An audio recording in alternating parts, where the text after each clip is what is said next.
Davis, thanks so much for streaming with us. We are here in Washington, D.C. tonight ahead of a consequential night for the President of the United States. In about 60 minutes, President Joe Biden will give his first State of the Union address, a speech historically used to tout successes. It comes, though, at a time of national and global crisis. Our country faces a 40-year high inflation rate with surging gas prices and an ongoing supply chain issue. Today on Wall Street, all of the markets lost ground. Oil prices above $100 a barrel, the highest level since 2014. Life beyond a pandemic, the White House restructuring its COVID strategy, hoping to move Americans toward normalcy as a new virus strain now accounts for nearly 75% of new cases. And Russia's unprovoked war on Ukraine. The Kremlin denies civilians have become a target, but some horrifying images tell a rather different story. Surveillance cameras captured this strike on the regional state administration, a ball of fire coming from what's known as Freedom Square. The Ukrainian government says at least 350 people are dead and more than 1,600 hurt. A senior administration official tells ABC News Russia appears to be committed to a devastating attack on Ukraine.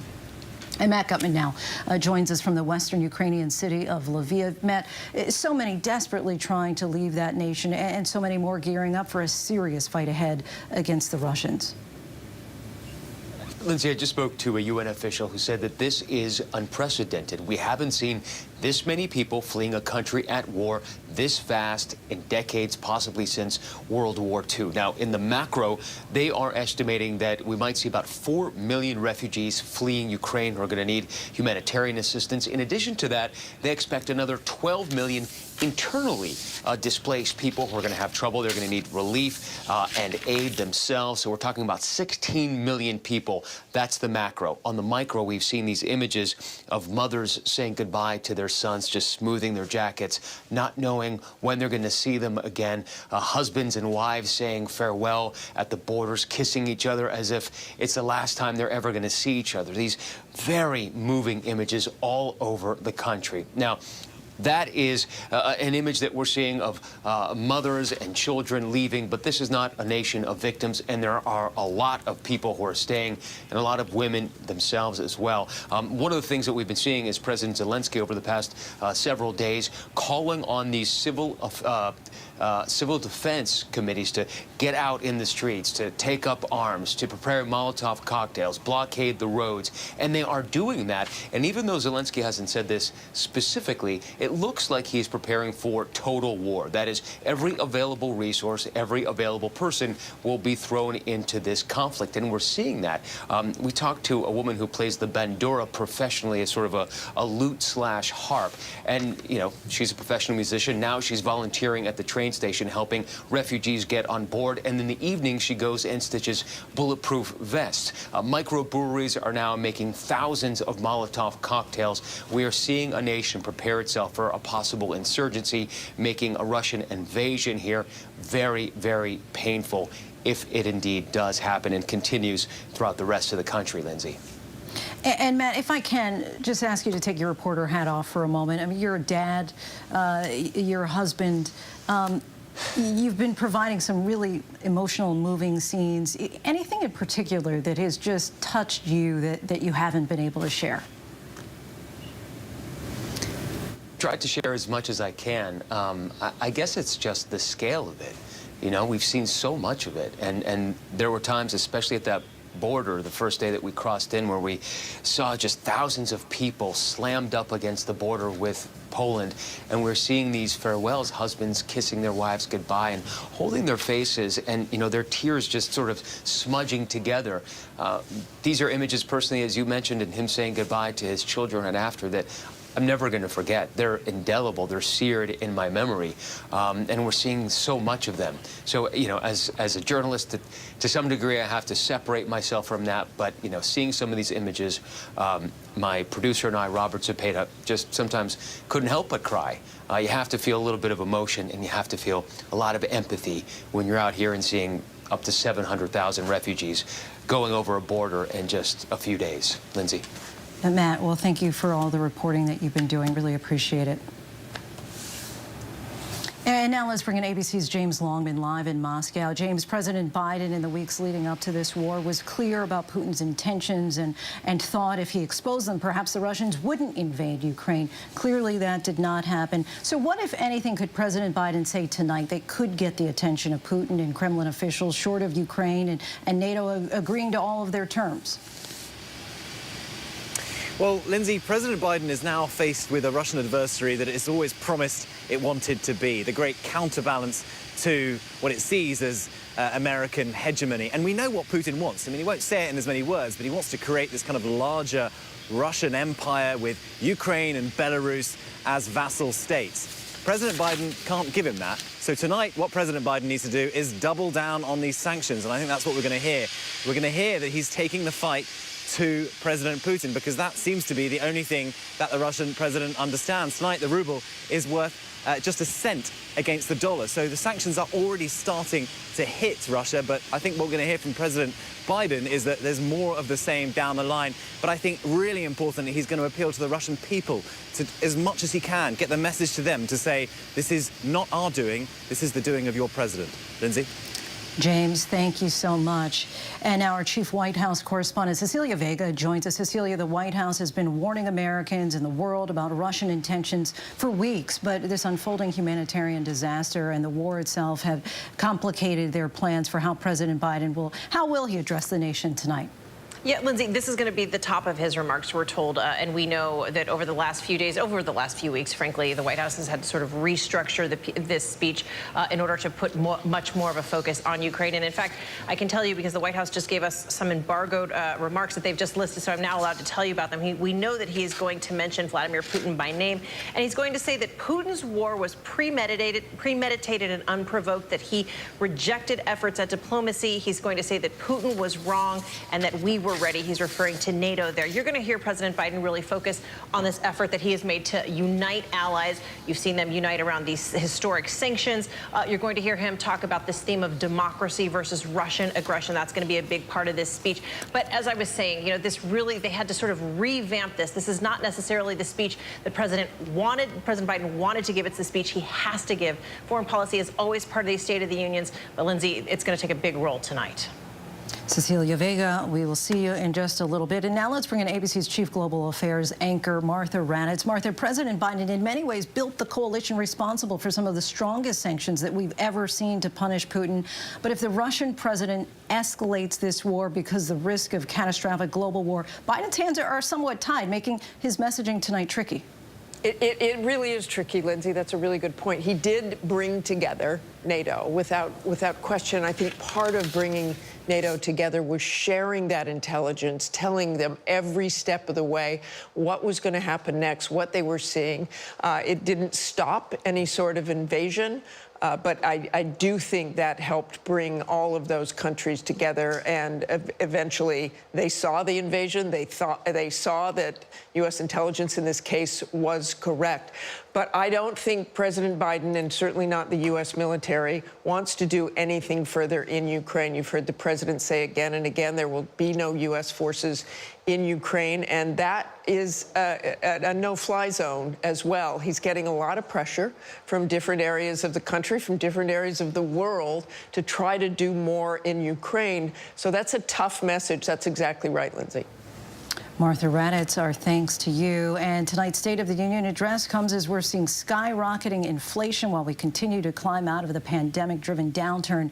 We bring in ABC's Chief Business and Economics correspondent, Rebecca Jarvis, for more.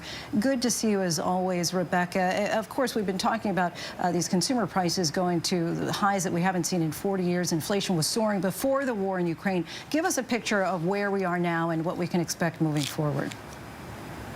Well, Lindsay, it's nice to see you as well. And prices have been continuing to climb really since the country has come out of lockdown in the pandemic. And in recent weeks, we've seen that major escalation in gasoline prices at gas stations across the country, from the gas station to the grocery store. In particular tonight, if you look at the national average, $3.62 nationwide. A lot of places paying more than that. But by comparison to a year ago, that means if you were going to fill up your tank, it would cost you about about $52 today versus $40 a year ago. And in just the last couple of weeks, as oil prices have surged, in fact, today up 11% above $100 a barrel for the first time since 2014, the first time in 7 years. We are seeing a handful of places seeing gigantic surges in just the last week in prices. Michigan and Indiana, according to Gas Buddy's Patrick DeHaan, have seen a price increase and will see a price increase this week of about 50 cents a gallon. And that, you feel that at the pump. You feel that in your budget. The average American family is spending about $276 more a month today than they did a year ago. Lindsay? Rebecca Jarvis, thank you. And we know that President Biden has plenty to address tonight. So what are the risks and rewards? Joining us now is ABC News contributor and former New Jersey Governor Chris Christie and former acting chair of the Democratic National Committee and ABC News contributor Donna Brazile. Thank you both for being here. Donna, let's start with you. What would it have to take for the president at the end of his speech for you to say he nailed it? Well, first of all, he is the commander-in-chief. He's also the leader of the free world. So let's make sure that he can unify not just the world, making sure that our European allies and NATO allies and, of course, the people of Ukraine will hear him. Let's also talk to the people of Russia, because they need to understand why the world is rallying against the actions of Mr. Putin. Back here at home in the fog of war, we still have COVID. More than, as you well know, more than 500,000 people have lost their, over 900,000 people have lost their lives. 500,000 doses of vaccines have been administered, but people are still worried that we're not getting out of this pandemic fast enough. So yes, I want to hear him talk to the world, also talk to the moms and dads back at home, making sure that they know that we're safe, we're secure, and that the president is doing everything in his power to reduce inflation and to make sure that we bring back our jobs. And the president's approval rating is at an all-time low of 37%. Governor Christie, not that you'd like to see this, but what could the president do or say in order to turn those numbers around? Look, he's got a lot of work to do in this regard, but I think the biggest problem, it's not any one policy that he can put forward. That's not what the American people are concerned about. They're concerned that we're rudderless right now. And for him to turn this around, begin to turn it around tonight, he's got to show definitively that he's in charge and that he's got a plan and that he is ready to execute on that plan. And he's got a moment of national unity here. The Republicans and Democrats are united against Vladimir Putin. They're united against the actions that are being taken in Ukraine. He should take advantage of that moment as a political leader to try to unite the country behind a sense of hope. And foreign policy, no doubt, will take center stage tonight. President Biden imposed harsh sanctions on President Vladimir Putin, but some say that the rollout took too long. Donna, how would you say that the president can use the handling of the war in Ukraine to his advantage? Well, as Governor Christie said, we got to keep the country united. And the most important thing is that we have to make sure that all of our allies are on the same page, and I think they are on the same page. Look, the president has really worked very hard to talk to not only President Zelensky in Ukraine, but also to make sure that Germany, France, the UK, and many more, they're all on board with this strategy to tighten these sanctions and to ensure that the people of Ukraine are safe. So I think he has a tall order tonight, but knowing Joe Biden, he's going to meet the challenge. And President Biden's aides have said, of course, that his address will also focus on the economy. According to an ABC News Washington Post poll, 6 in 10 Americans report inflation hardships. Governor Christie, how can you put the American people at ease that relief is on the way? Well, the smartest thing he could do tonight is to say something very simple. Since he came into office, North Dakota, for instance, is producing 500,000 barrels less oil a day because of Biden administration regulation and restriction. We import about 480,000 barrels a day from Russia. The smartest thing Joe Biden could do tonight to help relieve people's anxiety about rising prices and those actual rising prices is to say, we're in a national and an international crisis right now. We need to help ourselves and help our allies. We need to take the restrictions off oil and gas production here in the United States and move forward in that direction. Why are we buying 500,000 barrels of oil from Russia a day and funding those troops that Putin is sending into Ukraine? If he were to say something like that, one, it would be completely unexpected, and two, it would be, I believe, almost, except for the extreme left, universally welcomed by the country. Perhaps he's listening and taking some notes. Chris Christie, Donna Brazil, we thank you so much for your time. Thank you.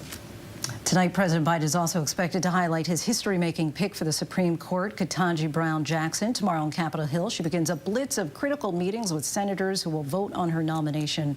For more on what's ahead, we bring in ABC's Devin Dwyer, who covers the court, and ABC News contributor and Cardozo law professor Kate Shaw. Thank you both for joining us tonight. Devin, let's start with you. How likely is her confirmation, and will any Republicans support her? Yeah, it's likely she'll be confirmed, Lindsay. I mean, Democrats have the votes. She cleared 3 Senate confirmation votes already in her career, most recently last April, with Republican support. The bigger question is how Republicans are going to treat her in those confirmation hearings and whether any will support her for the Supreme Court. 3 Republicans are up for grabs. We think Mitt Romney, who opposed her for the appeals court, has said some positive things. A number of Republican conservative legal scholars have come out just in the past 24 hours endorsing her. So the White House in the next 7 days is going to be on an all-out sales pitch blitz, Lindsay, to try to get those Republican senators to support her. And Kate, Judge Jackson would replace, of course, Justice Stephen Breyer. How might she change the leanings of this court, if at all? Well, Lindsay, she won't change the basic math of the court. It will still be a 6-3 conservative court. Potentially, the 3 liberals in dissent could occasionally peel off Chief Justice Roberts, who's sometimes more moderate than some of his more conservative colleagues, maybe a 5th vote occasionally. But for the most part, she would be in dissent. She might be slightly to the left of Justice Breyer on certain criminal justice cases and cases involving religion. But of course, that wouldn't change the outcomes in any cases. And yet I do think that it will matter a lot that the 3 dissenting voices on the court will be 3 women, 2 of them women of color, in particular when the court is poised to do things like overturn Roe, potentially end affirmative action, curtail government's ability to regulate guns and to protect the environment. So if she kind of takes a similar approach to Justice Sotomayor and Justice Kagan in speaking, in part to the public and trying to be accessible, I think she could have the effect of kind of bringing more public attention to the court, which is important even if it doesn't change the outcome in any particular case. And Devin, last question to you. As Kate just outlined, the next justice will join a court set to take on affirmative action, voting rights, and LGBT discrimination. Do you think on these types of big issues that Judge Jackson might have any surprises? We don't know a lot about her judicial philosophy, Lindsay, but I don't expect any surprises. She's very much in the mold of Justice Breyer. But one thing to watch will be questions about affirmative action. She obviously graduated from Harvard University. She sits on the Board of Overseers, and that is a major case the Supreme Court will hear this fall against Harvard University. And I expect we'll hear growing calls for her to potentially recuse from that case, or at least address how she'll handle it, Lindsay. Kate Shaw, Devin Dwyer, we thank you so much. And when we come back, nearly 2,000 Americans died in just the last 24 hours from COVID, yet more restrictions continue to fall, and Americans just appear to be over it. We examine how politics are altering our nation's response. And we are live in Texas for the first in the nation midterm primary. What do voters in the Lone Star State think about the state of our union? Stay with us. With so much at stake, so much on the line, more Americans turn here than any place else. ABC News World News Tonight with David Muir, America's #1 most watched newscast, now streaming on ABC News Live. It was a scary time. In the 70s, you had multiple bodies showing up in Los Angeles. There were so many murders happening. You had to have a name for it, serial killer. There was a human head in there. This was premeditated evil. You have this clock. This person is going to do this again. It's me against the killer. Who's going to win? We'll see who laughs last. What came next was unlike anything they had ever seen. I risked my life. I put my family in danger. If I was caught, they would have put a bullet in my head. But it was the right thing to do. It was the only thing to do. Terror plot foiled in Garden City, Kansas. That would have been one of the most deadly acts of domestic terrorism ever in the United States. It would have been Oklahoma City. He put his family, himself, in jeopardy for us.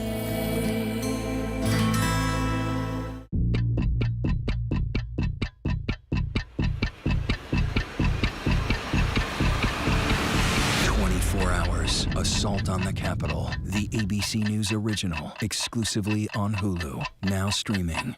National parks are incredibly safe places, but crime will happen. Hey, my wife had fallen. She's in really critical condition. At that time, I thought it was just a tragic accident. There's still a lot of questions we need to ask. There were small things that didn't totally add up. This is 2 lives for Harold that have died now. I was shocked. Something's not right.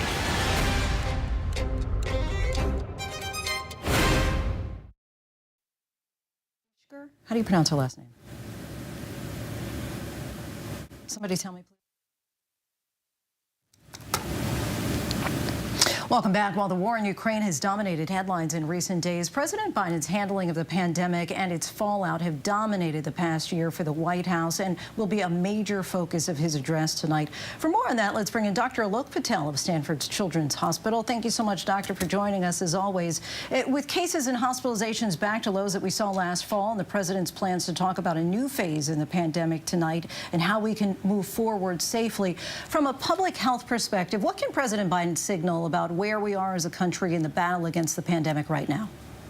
Well, Lindsay, off the bat, I think it's very important that President Biden comes out and tries to separate the opinion of where we're at versus what the numbers actually show. We saw that Kaiser poll that 60% of people in both parties feel the worst of the pandemic is behind us. States are lifting restrictions. A lot of people out there are saying that they're over it, but I will tell you there's no public health textbook that says people are tired of it is a metric for policy. So we have to face reality that we still have 2,000 people dying a day, which is unacceptable. And even though numbers are low, about 70,000 per day, we were at 15,000 per day last summer before Delta. So we just have to stay humble. And I hope President Biden is very transparent about the work we have ahead of us, even though things look better.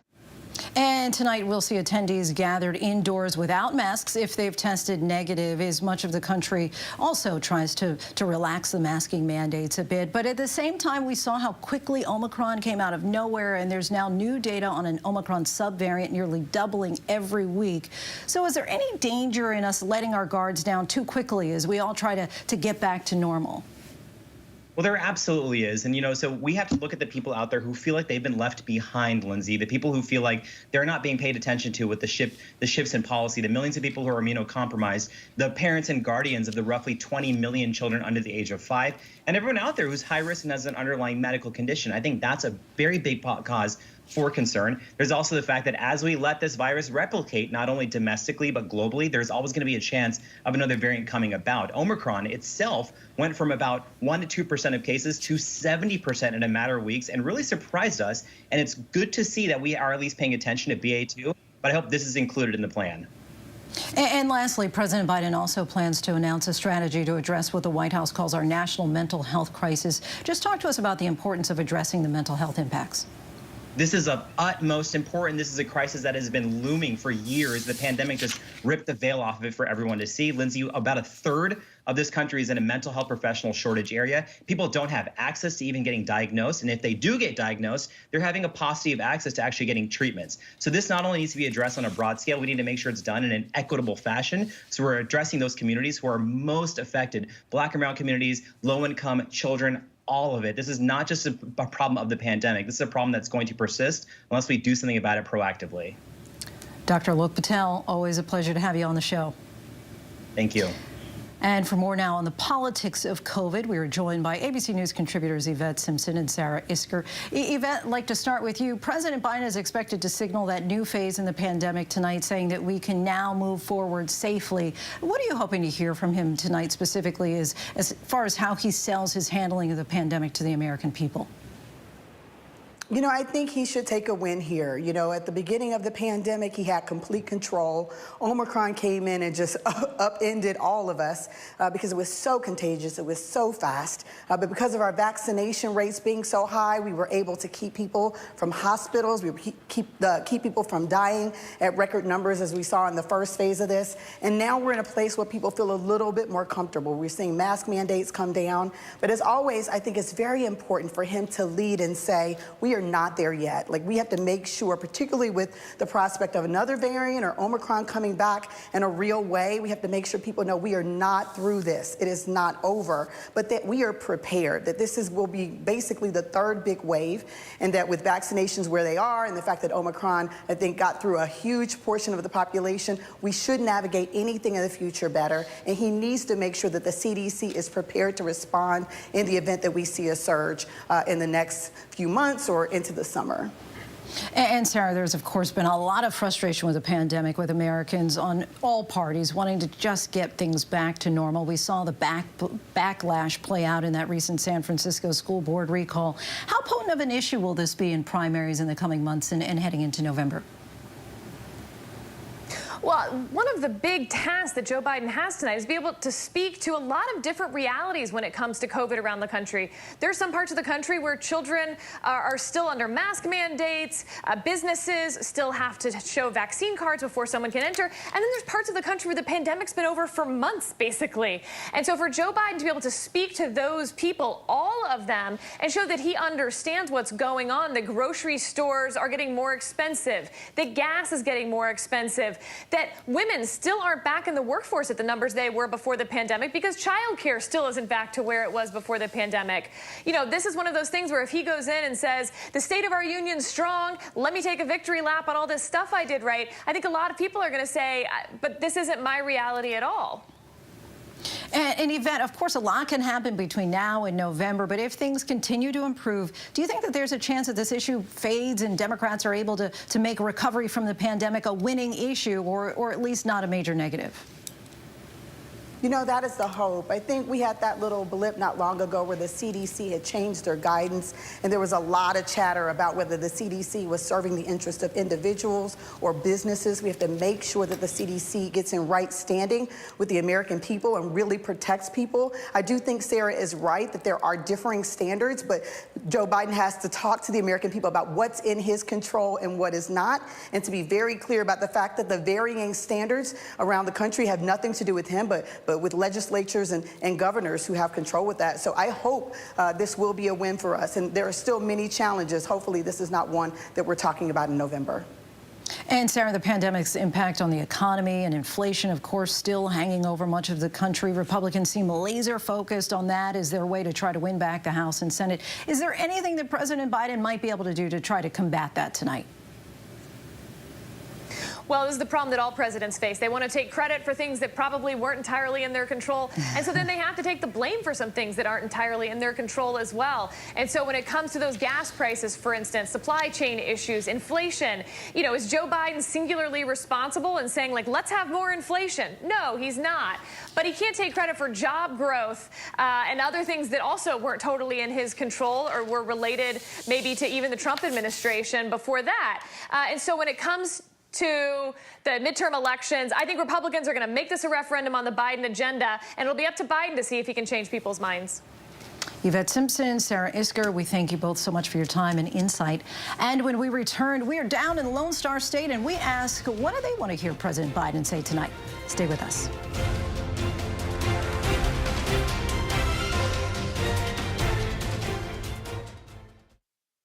It was an extraordinary story. A computer salesman was supposed to report to prison to begin a 17-year sentence. They let him turn himself into jail with no escort. No one thought he would run.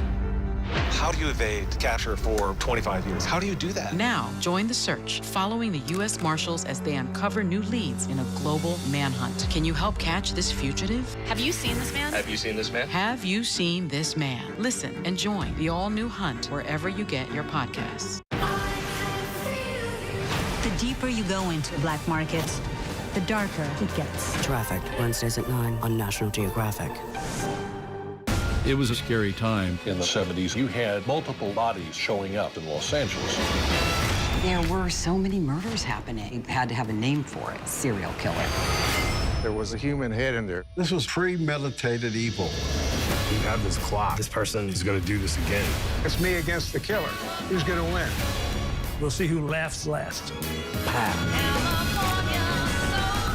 What came next was unlike anything they had ever seen. World News Now. And America This Morning. The best new videos.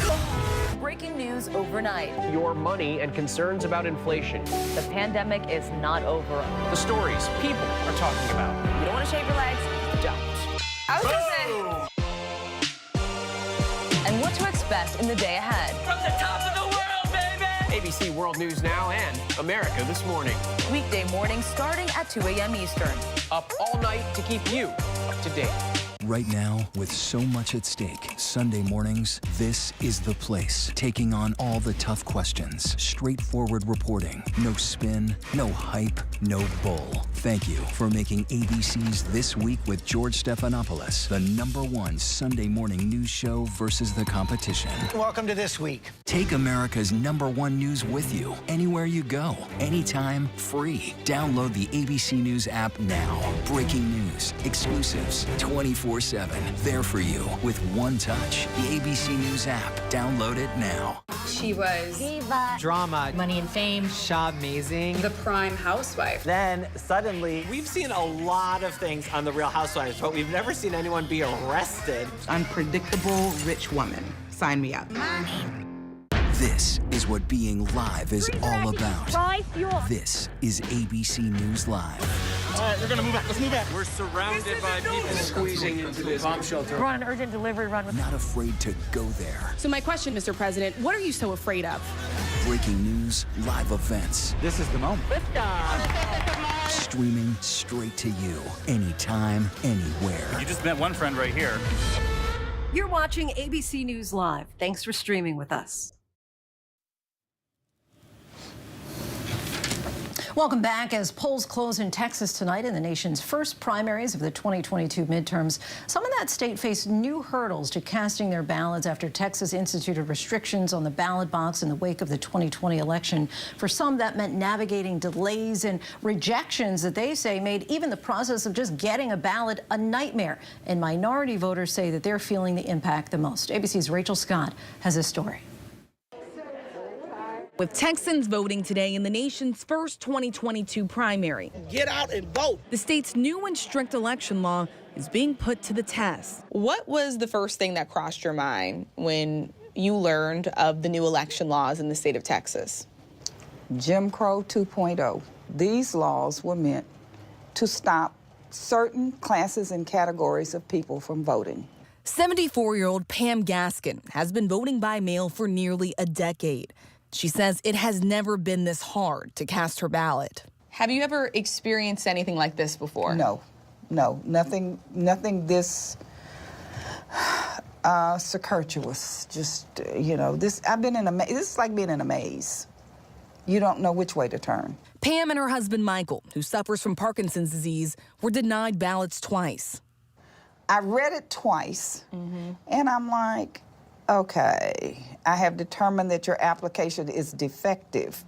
Defective. And they are among thousands of voters who have had mail-in ballot applications rejected in Texas.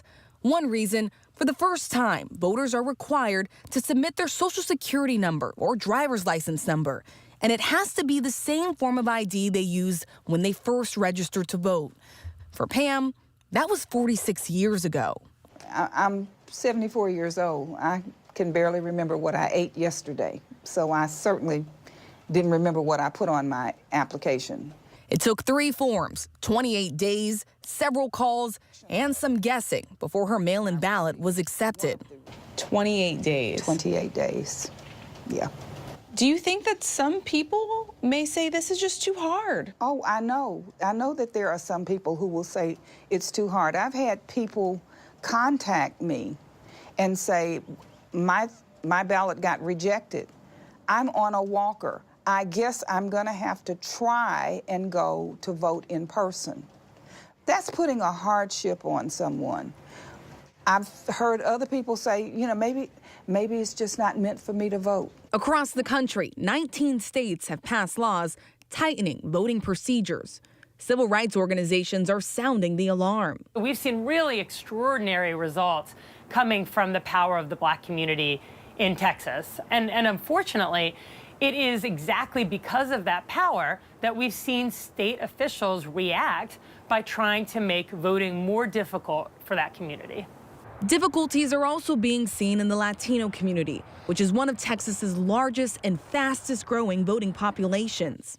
On the ground level, it's just frustration from individuals that want to come out and vote, but are coming across hurdles and challenges that is ultimately going to fatigue them and create a distrust in the leadership. Organizations like Mi Familia Vota have also brought up concerns about drive-through voting being taken away after many voters took advantage of it in the 2020 election, especially in the Houston area.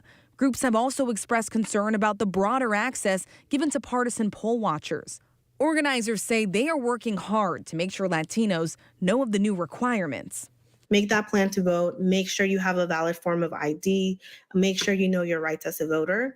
It's a very, very important election for Texas this year. There's a lot at stake. Republicans in Texas insist the new law protects the integrity of elections. Some voters support the changes. I have more confidence. In your opinion, these new changes, you see them as helping protect elections? Yes, I do. I don't want any fraud. But Pam worries others won't go through the lengths she did to cast their ballot. What is the impact of this new law on voters of color, on elderly voters, on those with disabilities? It makes you kind of think, is it worth it? And one of the reasons I'm talking to you is I want everybody who can hear me say this to hear this. It is worth it. It is worth it. Don't give up. Don't give in. Our thanks to Rachel for that. And staying in Texas now, we want to go back to our Maria Villarreal, who's assembled a group of Texas voters of all backgrounds. They'll be talking all night about the issues that are important to them. Maria, good evening again.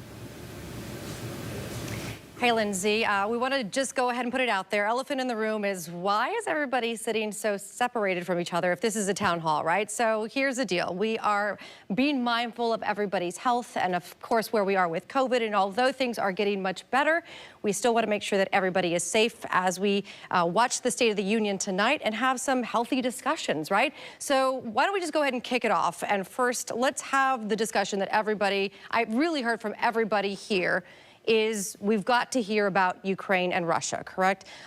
Leonard, I want to come to you first because you have a very unique background.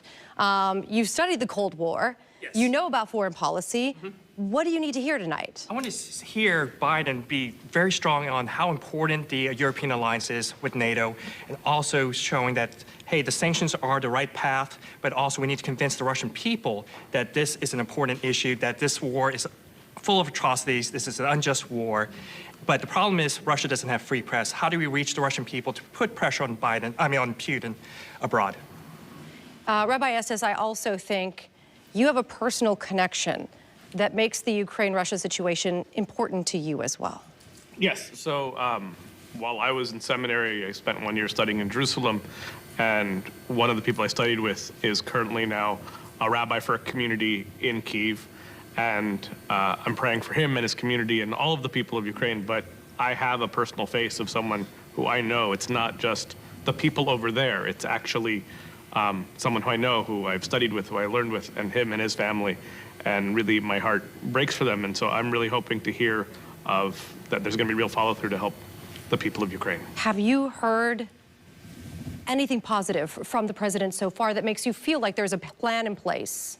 Yes, I think that hearing of the direction with the strongness of the sanctions has me excited.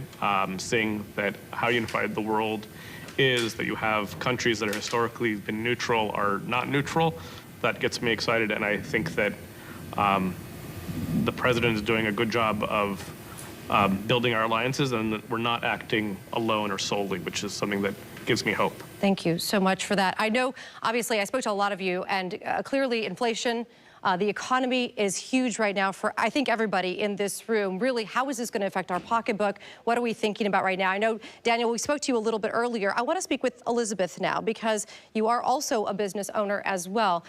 What do you need to hear from the president tonight that would make you feel better about where we are? As far as the economy is concerned, there's so many things that go into it, and one of the big contributors to it nationwide, worldwide, but particularly here in Texas, is the cost of energy and how that contributes to the cost of everything, transporting our goods.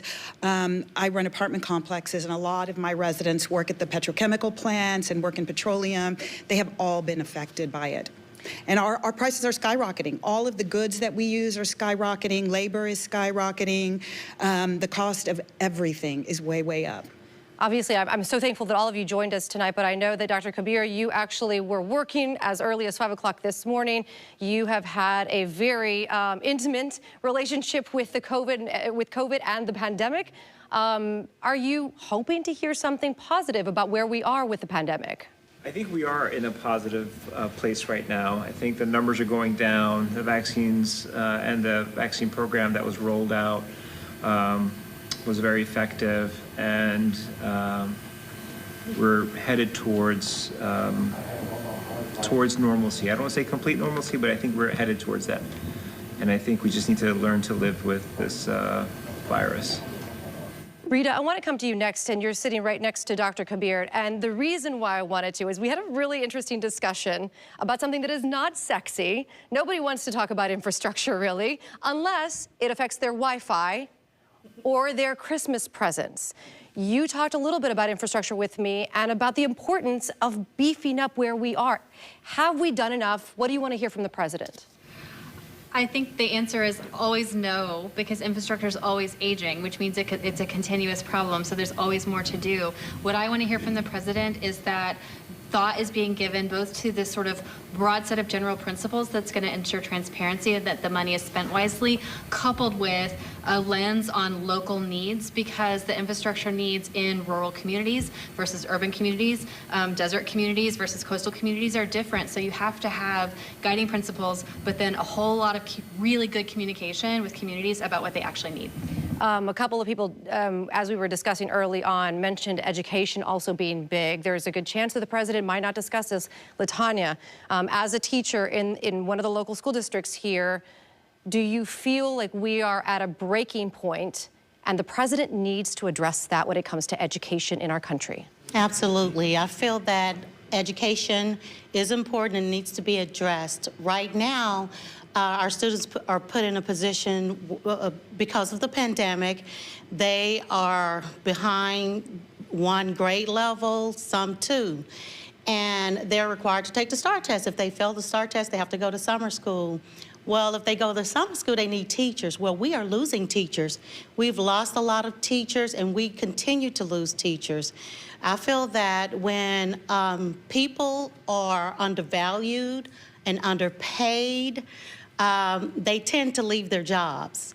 Right now, we are tending to the social, emotional needs of the kids while we're trying to elevate them and bring them up to pre-pandemic, to bring them up to grade level. And we are struggling because we are dealing with our own issues. Thank you so much, LaTanya. And I want to finish with Carrie. And the reason why is I want to talk about morale. We only have a few seconds left to talk about this. Do you need to hear from the president a sense of hope, a sense of direction?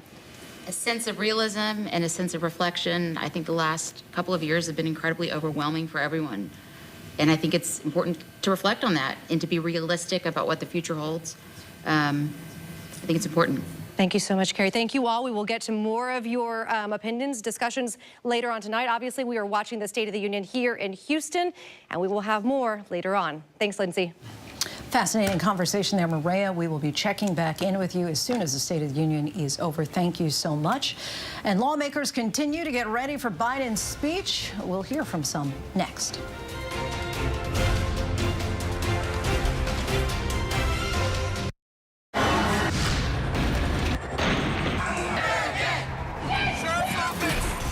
We are together.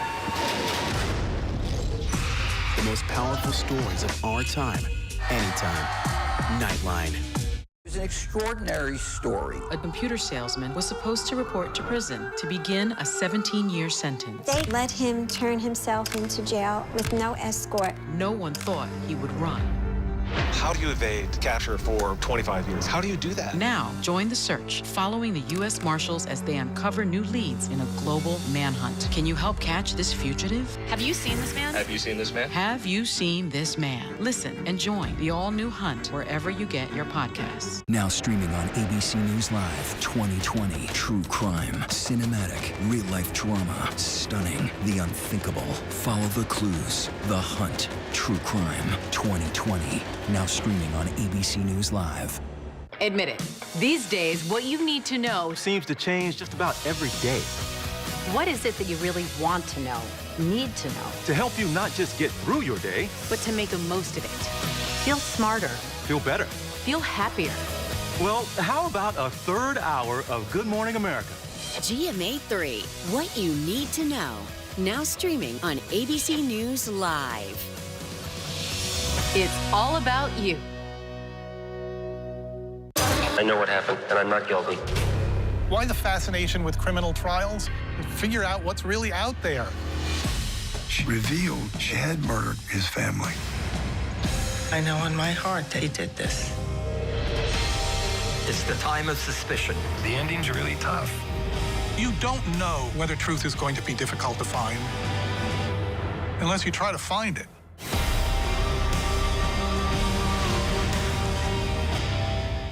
This is what being live is all about. This is ABC News Live. All right, we're gonna move back. Let's move back. We're surrounded by people squeezing into this bomb shelter. We're on an urgent delivery run. Not afraid to go there. So my question, Mr. President, what are you so afraid of? Breaking news, live events. This is the moment. Streaming straight to you, anytime, anywhere. You just met one friend right here. You're watching ABC News Live. Thanks for streaming with us. Welcome back. We now welcome to the show South Carolina Representative and House Majority Whip James Clyburn. Great to see you tonight, Congressman. How are you? I'm just fine. Thank you very much for having me. So as we await the State of the Union address, tell us what your constituents most want to hear from the president tonight. Well, I think that people are very anxious to hear exactly where the president hopes to go as it relates to Ukraine. I think that President Zelensky is putting forth a very good case that the president ought to be able to support, and we ought to find out tonight how he plans to do that. I also think that people are interested in the next chapter of our COVID-19 response. That is something that people are very anxious about. Believe it or not, I run across people daily who are not aware of the things that we've already accomplished with the rescue plan, with the infrastructure bill. Inflation, as you mentioned, Ukraine invasion on top of the minds of many Americans. What do you see, though, as the biggest obstacle for the president tonight as he tries to both unify as well as motivate Americans, preparing still for some potentially dark days ahead? You know, I think that when you look at these so-called polling numbers, people tend not to compartmentalize those numbers the way I do. When I see them saying that his support among African Americans is falling down to the low 60s from the 90s, then I know what that is. That's a mixed bag. We want to do something about helping Ukraine, but nobody wants to go to war. They would love to see us put boots on the ground, and the president is not going to do that. So we've got to find ways for people to understand we need to help, but we need to be able to explain what we can do short of doing something that will result in World War III. And as you well know, your early endorsement of Biden helped put him on the path to win the White House. And tonight he'll talk about his accomplishments so far and priorities going forward. If you had to give the president a grade at this point, Congressman, what would it be? Has his presidency lived up to your expectations? Oh, yes. He's measured up to my expectations. Has he gone as far as I would like to see him go? in some areas? No. But I also know that I'm not the only one involved in this. This is a big country. We have a very diverse party. We have regional concerns. And so all of us can't be satisfied with everything that the president does. So I'm all for what the president is doing. I would love to see more done than I want done, but I think on balance, he's done great. And of course, you just mentioned the poll ratings as they apply to African Americans. But in general, when we talk about overall polls, he just has 37% approval rating, according to the latest ABC News Washington Post poll. That's low. There have only been two other presidents who entered the State of the Union lower, which was Gerald Ford and Donald Trump. How much do you think that tonight's address might move that needle, if at all?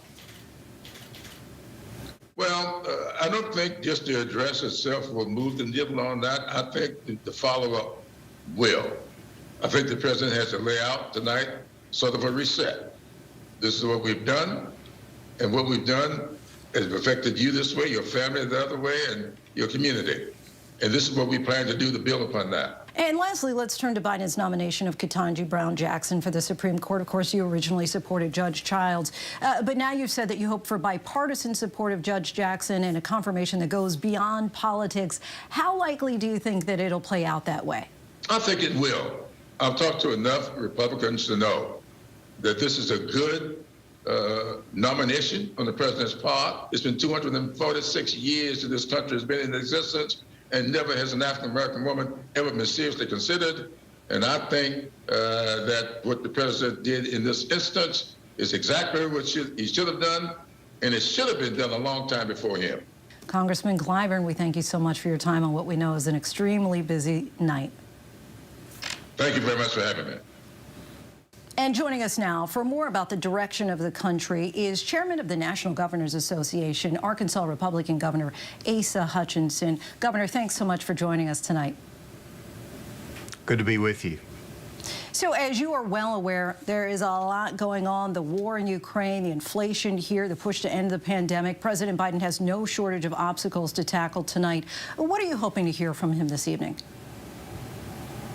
Well, first of all, I think the whole world and the United States wants to hear from the president strength and leadership pertaining to Ukraine and the invasion by Russia.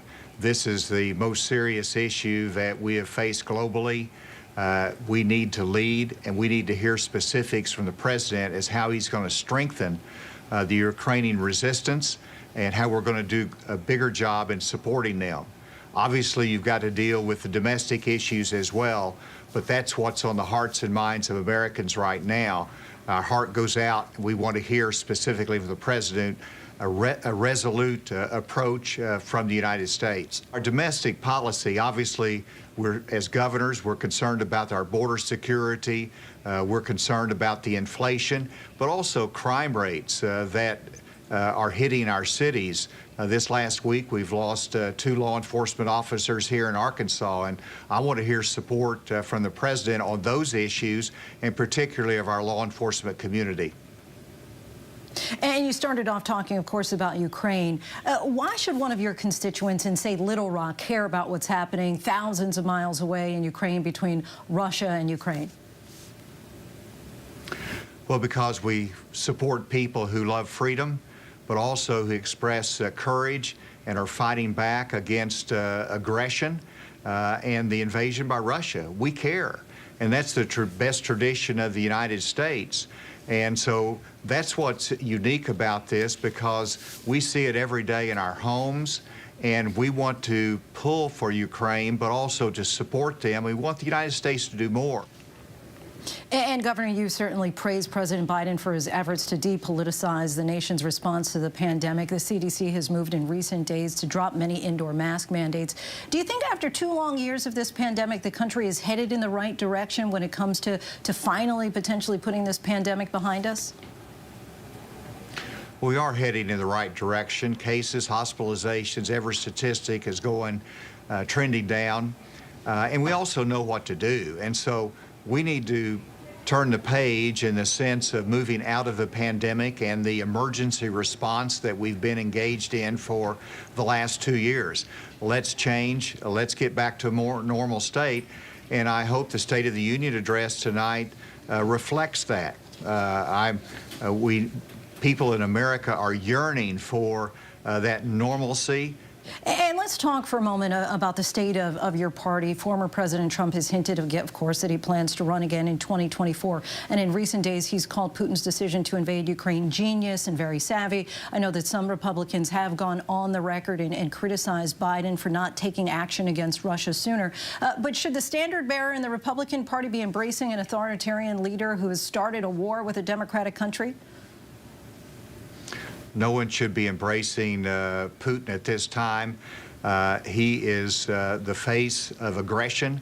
He's the face of authoritarianism and everything that we fight against here in the United States. And so I don't want the leader of our party expressing that.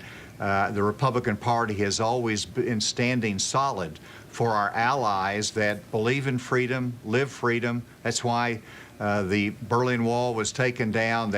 That's why the old Soviet Union broke up, because it was people that said we would rather have freedom. And now comes this autocratic leader that tries to reverse history, and we can't let that happen on our watch. And so the world is looking at the United States for leadership now, and we don't need the naysayers. We need thoughtful and aggressive and leadership that really shows resoluteness in behalf of the Ukrainians.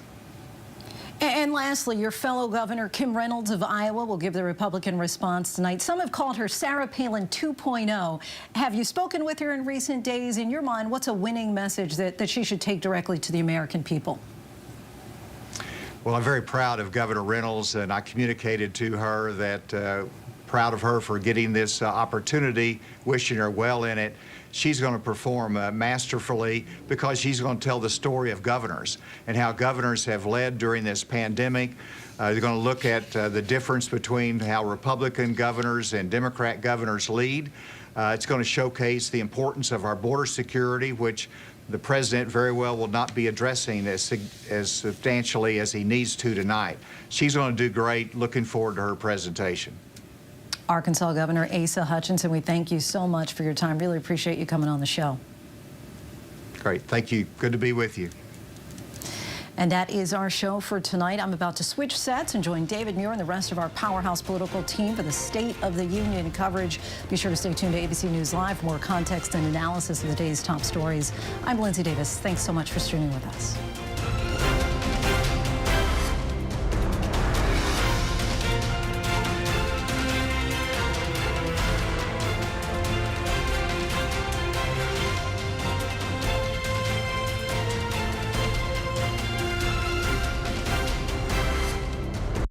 This is the story of Elizabeth Holmes. You got intrigue, deceit, fantasy. It's all there. Can't peel your eyes away. Any comments, Elizabeth? Any comments, Elizabeth? God bless you, girl boss. The new man in her life, the new baby. And now, as Elizabeth Holmes awaits sentencing, what you haven't seen, haven't heard. Behind the scenes, it was an absolute mess. My jaw dropped. Part of the human trait, being fascinated by a train wreck. I was blown away. The new 2020 Friday night on ABC. I risked my life. I put my family in danger. If I was caught, they would have put a bullet in my head. But it was the right thing to do. It was the only thing to do. Terror plot foiled in Garden City, Kansas. That would have been one of the most deadly acts of domestic terrorism ever in the United States. It would have been Oklahoma City. He put his family, himself, in jeopardy for us. Is that the gun? That's not the gun. What is it? I won't ask you again then.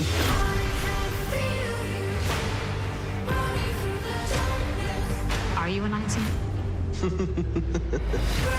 The deeper you go into black markets, you put people to your life like this, the darker it gets. Why hasn't anyone come out and spoken? It's about the money. That's why we do it. Trafficked. New episodes Wednesdays at 9 on National Geographic. She was diva, drama, money and fame, Shaw amazing, the prime housewife. Then suddenly, we've seen a lot of things on The Real Housewives, but we've never seen anyone be arrested. Unpredictable rich woman. Sign me up. It was an extraordinary story. A computer salesman was supposed to report to prison to begin a 17-year sentence. They let him turn himself into jail with no escort. No one thought he would run. How do you evade capture for 25 years? How do you do that? Now, join the search, following the U.S. Marshals as they uncover new leads in a global manhunt. Can you help catch this fugitive? Have you seen this man? Have you seen this man? Have you seen this man? Listen and join the all-new hunt wherever you get your podcasts. ABC News, America's #1 news source. Good evening. President Biden set to address Congress and the nation. An historic night ahead. Our ABC News coverage begins right now. This is an ABC News special, The State of the Union. Putin is the aggressor. Putin chose this war. America stands up to bullies. This is who we are. Against a backdrop of war in Europe. This is a flagrant violation of international law and demands a firm response from the international community. A pandemic ravaging the country for 2 long years. We've been doing everything we can and preparing for a future beyond the pandemic. And economic challenges not seen in decades. Now we need to get inflation under control. President Biden addresses a very divided country. No one got everything they wanted, including me. But that's what compromise is. That's consensus. Tonight, before Congress, the nation, and the eyes of the world, President Biden delivers his first State of the Union address. Reporting live from Washington, David Muir. And good evening tonight from the nation's capital, where in just a few moments, President Biden will deliver his first State of the Union address to the nation. Americans watching, the world will indeed be watching as the president enters the House chamber on Capitol Hill moments from now. These are extraordinary times, the Russian invasion of Ukraine dominating the world's attention, the death toll mounting, nearly 700,000 refugees now, the U.S. and its European allies, NATO, all standing united with crippling sanctions against Russia, against Vladimir Putin himself. This invasion 4,800 miles away will be front and center right here in Washington tonight. So much of this State of the Union will resemble a wartime speech. We have not seen war in Europe, an invasion of this scale since World War II. In fact, we've seen many members of Congress wearing the Ukrainian flag, the colors there. You can see one of them there. Some of the justices have arrived. The president will address the situation involving Russia and Ukraine, this unprovoked war, right at the top of his address tonight. He believes Putin was not expecting the resolve of the Ukrainian people. The president also believes Putin was not expecting this united front from the U.S. and its NATO allies. We have seen tonight members of Congress, as I mentioned, not only the pins, but many wearing blue and yellow in solidarity. Foreign policy, national security front and center tonight, but so too will be the economy, of course. It's all connected. Energy prices, gas prices going up with what we're seeing. First Lady Jill Biden arriving moments ago, and along with a number of visitors. You can see her shaking the hand there, and this is significant because she invited with her tonight the ambassador of Ukraine, Oksana Markarova. We've had her on our air. We've seen her on the airwaves here in the United States making the plea for the Ukrainian people about a war they did not want. This was an unprovoked war. And she has told the stories of the mothers and children who've left, their fathers staying behind, all men, 18 to 60, forced to stay in Ukraine and fight back against the Russians. The president knows Americans here at home are already exhausted, frustrated by inflation here at home at a 40-year high, gas, groceries, rent, driven in large part by this 2-year pandemic. But a big change, as you can see in the chamber there tonight, far more in attendance this year, masks not required. In fact, we really haven't seen a mask in the room with this country now well on the other side of the Omicron surge. Only about 200 were allowed in the House chamber a year ago. Tonight, members of the House, the Senate, the Cabinet. We watched members of the Cabinet arrive moments ago. Justices from the Supreme Court are there in the chamber tonight. You can see the Chief Justice, John Roberts, arriving moments ago. Justice Breyer, who will be retiring, the big historic announcement for his replacement in recent days. Justice Kagan there as well. Justice Kavanaugh, Justice Barrett as well. The president will make the case on the virus tonight that we have the tools now, should there be another variant, and that we're entering a new chapter, one that we will live with in this country. He had long hoped that tonight's address would be a reset to get his agenda, his first term, back on track. But he speaks to a deeply divided nation. His approval rating just 37%, the lowest point of his presidency. And Mary Bruce, who's in the chamber tonight, we're watching as the Vice President Kamala Harris and the Speaker of the House, Nancy Pelosi, await the president's arrival. David, the scene here is surreal because it just feels so normal. It strikes me we are about to see Joe Biden do something I don't think we've seen him do anywhere as president, and that is to work a crowded room without a mask. You say the mandate here has been lifted. Everyone in the room has been tested, but I've seen very few masks, just a handful. It's really remarkable, actually, just to see so many faces. Everyone here is socializing, catching up. They're following the science on this, of course, but it certainly is convenient timing for the president politically, as he will argue we are entering a new phase of this pandemic.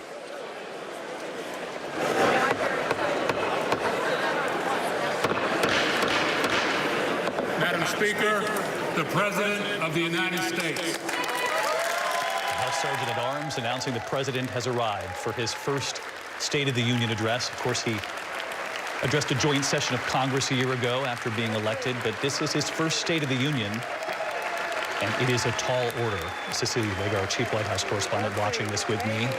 The president has a lot to talk about tonight, not only abroad, but what Americans have been facing here at home. And that is going to be a big part of his message. He's going to be talking about inflation. He will mention that word directly. He will lay out some of his plan to try to combat this. But David, as we've been talking about this week and tonight particularly, he is going to start this speech with Russia. He's had to revise it a number of times, given the current climate that we are seeing in Ukraine right now. You mentioned it, that they wanted this to be a reset. And the reality is it's not necessarily going to be a reset for him right now. He's got to address these current events. He's going to call out Putin by name, saying that he underestimated NATO. He's going to rally these allies around sanctions again and really lay out this theme of democracy versus autocracy. He's got to do this delicate dance, though, of hitting that war in Europe, making it relatable to Americans at home, remind them how this is going to hurt their bottom line and what he's going to do to try to avoid that as much as possible. Part of the strategy against Vladimir Putin has been laying out as much U.S. intelligence as possible, as you know, Cecilia. And so many Americans have followed this for weeks now, along with the rest of the world. And John Carl, it's hard not to underscore that this is something we haven't seen in Europe since World War II. David, tonight has the feel of a wartime speech. There is a massacre unfolding in the heart of Europe, a massacre being perpetuated by a country that has thousands of nuclear weapons aimed at the United States. Now, Russia is facing punishing sanctions, just as Joe Biden said they would, but it clearly hasn't been enough. It hasn't stopped Vladimir Putin. The president at the podium giving a copy of his speech to the Speaker of the House, of course, Nancy Pelosi, and to the Vice President, Kamala Harris. Smiling, and one thing very different this year, the president shaking many hands on his way down that aisle. He is expected to start this address. Members of Congress, I have the high privilege and distinct honor of presenting to you the President of the United States.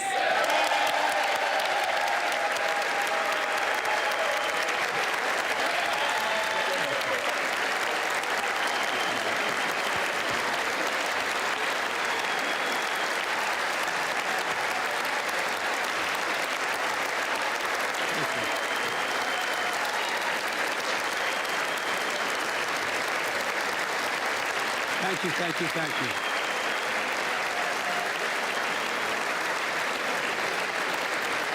Thank you all very much. Thank you, General. Thank you. Thank you. Thank you all very, very much. Thank you. Please. Thank you so much.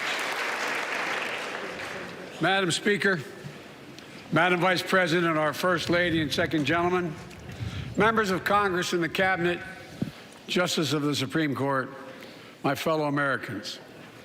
Last year, COVID-19 kept us apart. This year, we're finally together again. Tonight,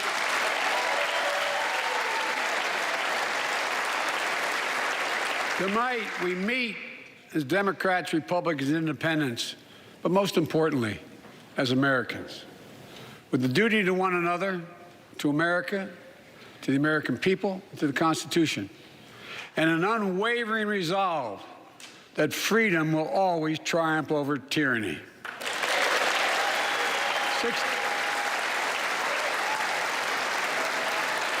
Thank you.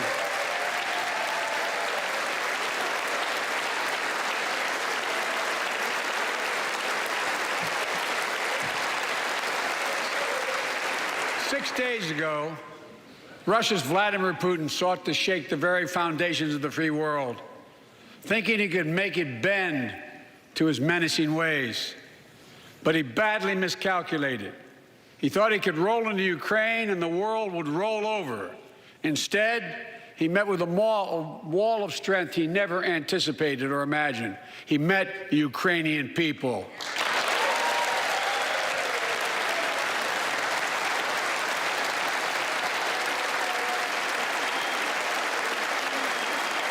From President Zelensky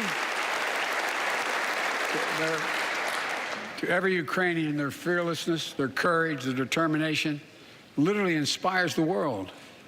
Groups of citizens blocking tanks with their bodies. Everyone from students to retirees to teachers turned soldiers defending their homeland.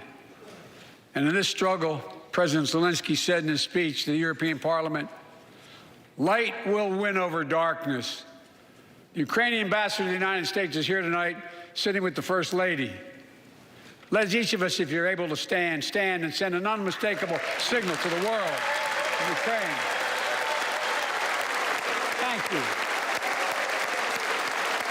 Thank you, thank you, thank you.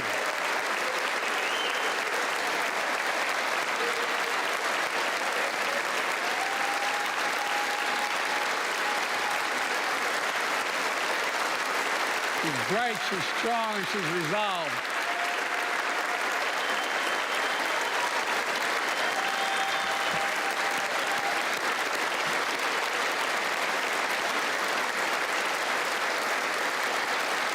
Yes, we, the United States of America, stand with the Ukrainian people. Throughout our history, we've learned this lesson. When dictators do not pay a price for their aggression, they cause more chaos. They keep moving, and the cost, the threats to America and America to the world keeps rising. That's why the NATO alliance was created, to secure peace and stability in Europe after World War II. The United States is a member, along with 29 other nations. It matters. American diplomacy matters. American resolve matters. Putin's latest attack on Ukraine was premeditated and totally unprovoked. He rejected repeated efforts at diplomacy. He thought the West and NATO wouldn't respond. He thought he could divide us at home, in this chamber, in this nation. He thought he could divide us in Europe as well. But Putin was wrong. We are ready. We are united, and that's what we did. We stayed united. We prepared extensively and carefully. We spent months building coalitions of other freedom-loving nations in Europe and the Americas, from America to the Asian and African continents, to confront Putin. Like many of you, I spent countless hours unifying our European allies. We shared with the world in advance what we knew Putin was planning and precisely how he would try to falsify and justify his aggression. We countered Russia's lies with the truth.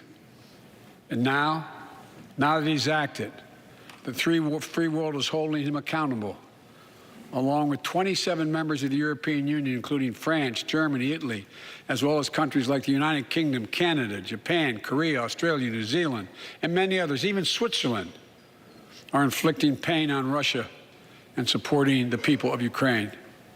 Putin is now isolated from the world more than he has ever been. Together,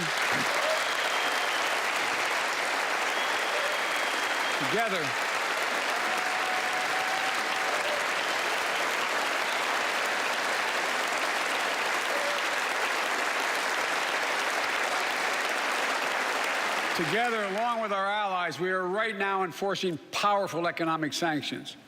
We're cutting off Russia's largest banks from the international financial system, preventing Russia's central bank from defending the Russian ruble, making Putin's $630 billion war fund worthless.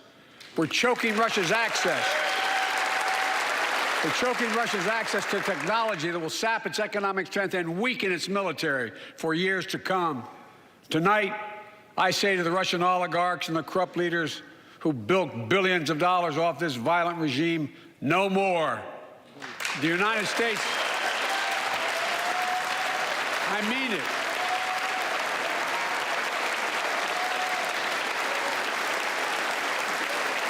The United States Department of Justice is assembling a dedicated task force to go after the crimes of the Russian oligarchs. We're joining with European allies to find and seize their yachts, their luxury apartments, their private jets.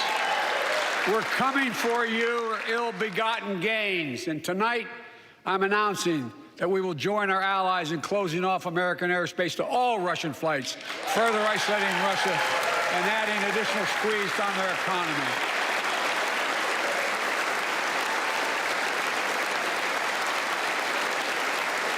He has no idea what's coming. The ruble has already lost 30% of its value. The Russian stock market has lost 40% of its value, and trading remains suspended. The Russian economy is reeling, and Putin alone is the one to blame. Together with our allies, we're providing support to the Ukrainians in their fight for freedom. Military assistance, economic assistance, humanitarian assistance. We're giving more than $1 billion of direct assistance to Ukraine, and will continue to aid the Ukrainian people as they defend their country and help ease their suffering.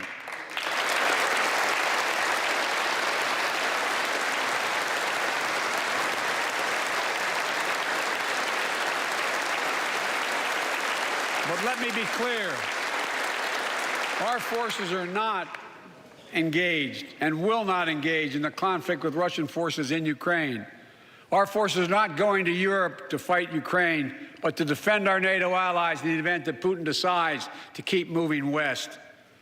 For that purpose, we have mobilized American ground forces, air squadrons, ship deployments to protect NATO countries, including Poland, Romania, Latvia, Lithuania, and Estonia. And as I've made crystal clear, the United States and our allies will defend every inch of territory that is NATO territory with the full force of our collective power. Every single inch.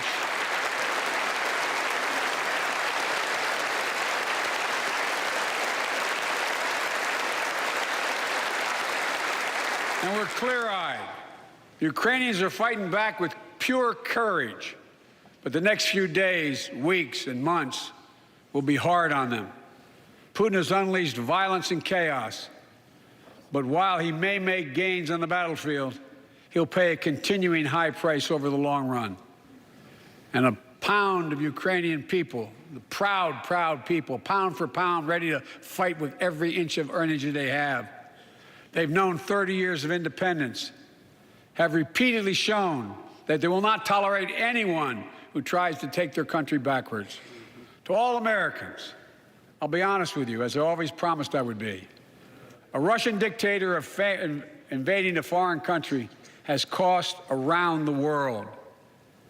And I'm taking robust action to make sure the pain of our sanctions is targeted at the Russian economy, and that we use every tool at our disposal to protect American businesses and consumers.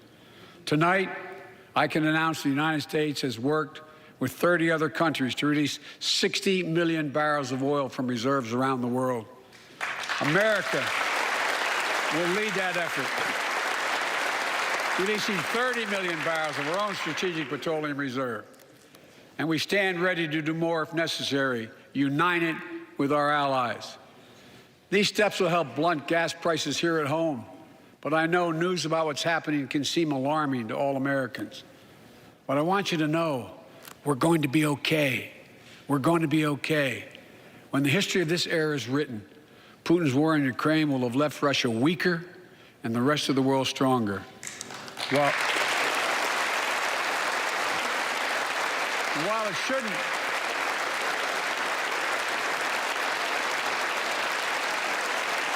And while it shouldn't have taken something so terrible for people around the world to see what's at stake, now everyone sees it clearly. We see the unity among leaders of nations, a more unified Europe, a more unified West. We see unity among the people who are gathering in cities and large crowds around the world, even in Russia, to demonstrate their support for the people of Ukraine. In the battle between democracy and autocracies, democracies are rising to the moment, and the world is clearly choosing the side of peace and security. This is the real test, and it's going to take time. So let us continue to draw inspiration from the iron will of the Ukrainian people. To our fellow Ukrainian Americans who forged the deep bond that connects our two nations, we stand with you. We stand with you. Putin may circle Kyiv with tanks, but he'll never gain the hearts and souls of the Iranian people. He'll never extinguish their love of freedom, and he will never weaken the resolve of the free world.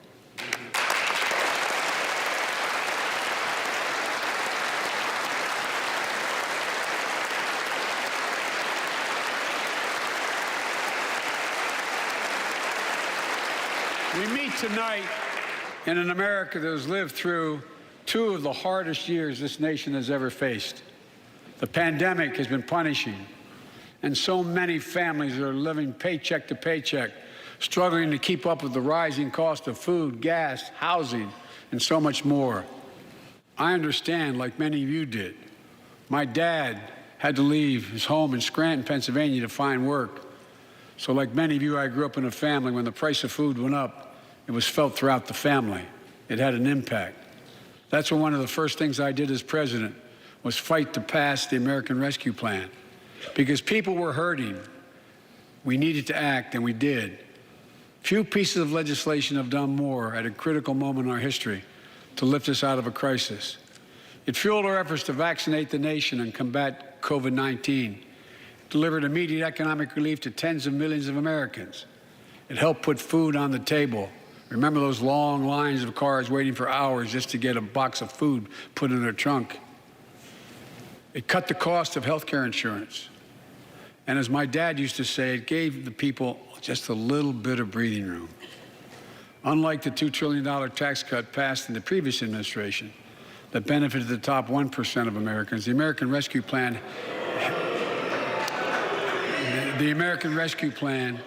helped working people and left no one behind. Folks,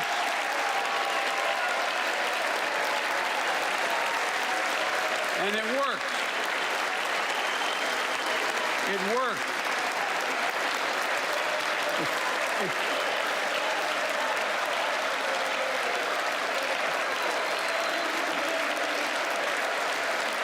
It worked. We created jobs, lots of jobs. In fact, our economy created over 6.5 million new jobs just last year. More jobs in 1 year than ever before in the history of the United States of America. The economy grew at a rate of 5.7 last year, the strongest growth rate in 40 years. And the first step in bringing fundamental change to our economy that hasn't worked for working people in this nation for too long. For the past 40 years, we were told that tax break for those at the top and benefits would trickle down and everyone would benefit. But that trickle-down theory led to a weaker economic growth, lower wages, bigger deficits, and a widening gap between the top and everyone else in nearly a century. Look, Vice President Harris and I ran for office, and I realize we have fundamental disagreements on this, but ran for office with a new economic vision for America. Invest in America, educate Americans, grow the workforce, build the economy from the bottom up and the middle out, not from the top down, because we know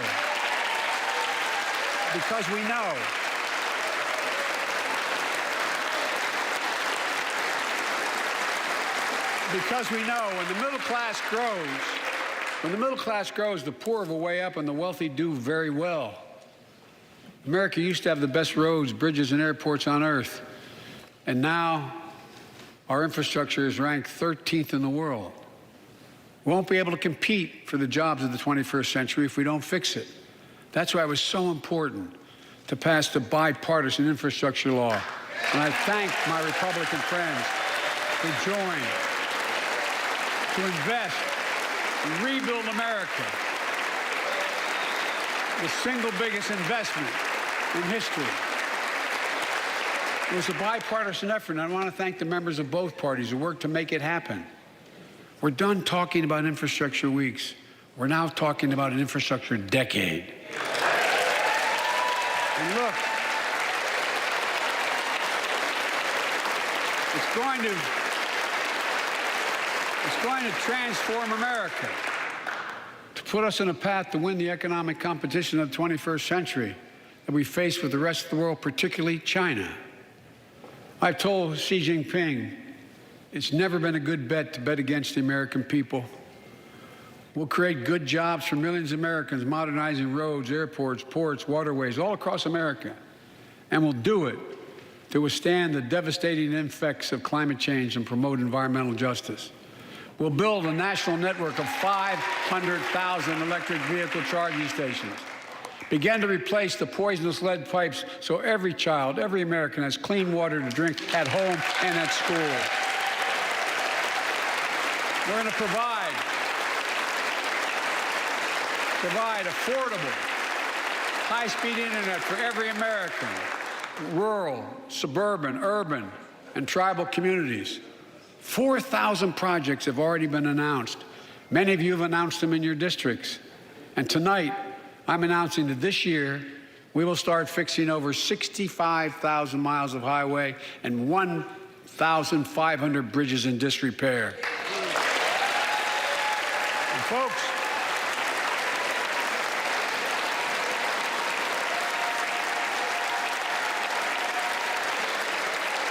when we use taxpayers' dollars to rebuild America, we're going to do it by buying America. Buy American products. Support American jobs. The federal government spends about $600 billion a year to keep this country safe and secure. There's been a law on the books for almost a century to make sure taxpayers' dollars support American jobs and businesses.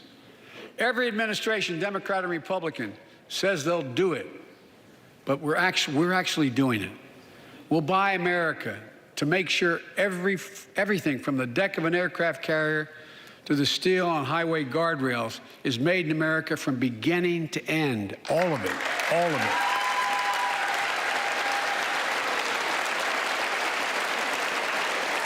But folks,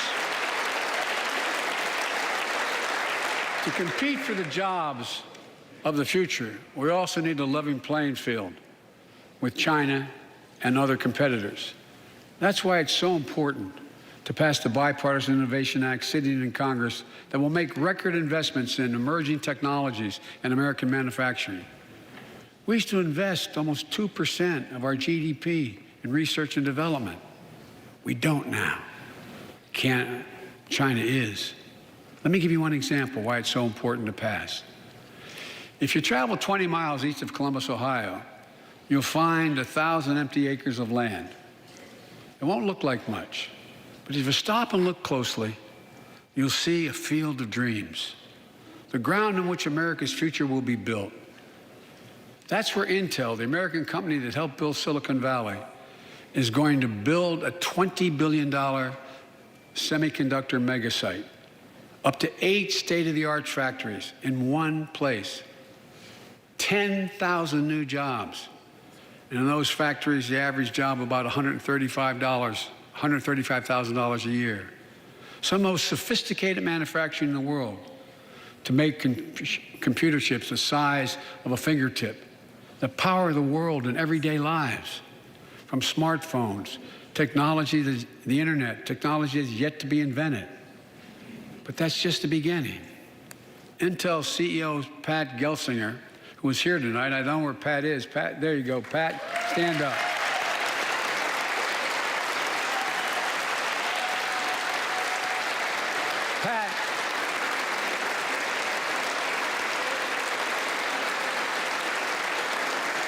Pat guy came to see me, and he told me they're ready to increase their investment from $20 billion to $100 billion. That would be the biggest investment in manufacturing in American history. And all they're waiting for is for you to pass this bill. So let's not wait any longer. Send it to my desk, I'll sign it, and we'll really take off in a big way. And folks, Intel is not alone. There's something happening in America. Just look around and you'll see an amazing story. The rebirth of pride that comes from stamping products made in America. The revitalization of American manufacturing. Companies are choosing to build new factories here when just a few years ago they would have gone overseas. That's what's happening. Ford is investing $11 billion in electric vehicles, creating 11,000 jobs across the country. GM is making the largest investment in its history, $7 billion to build electric vehicles, creating 4,000 jobs in Michigan. All told, 369,000 new manufacturing jobs were created in America last year alone. Folks,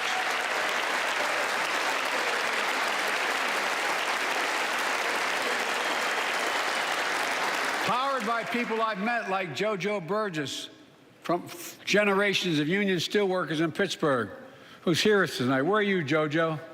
There you go. Thanks, buddy. As Ohio Senator Sherrod Brown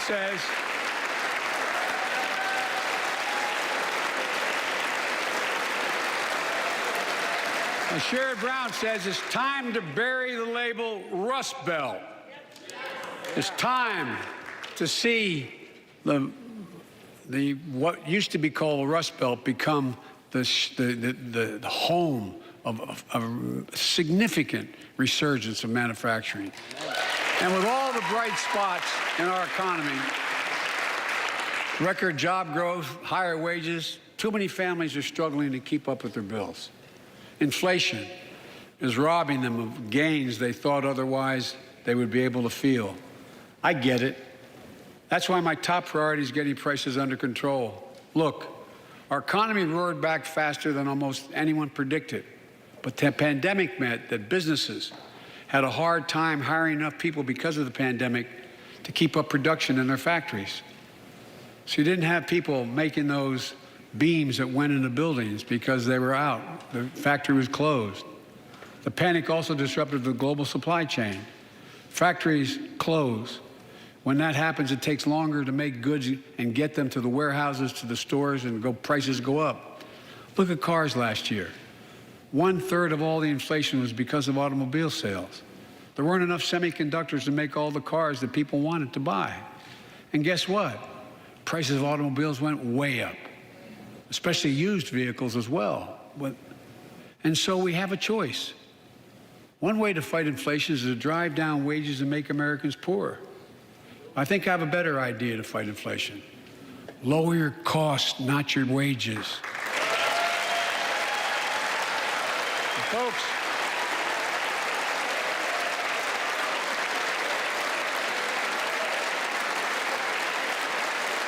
that means make more cars and semiconductors in America, more infrastructure and innovation in America, more goods moving faster and cheaper in America, more jobs where you can earn a good living in America. Instead of relying on foreign supply chains, let's make it in America. Look, economists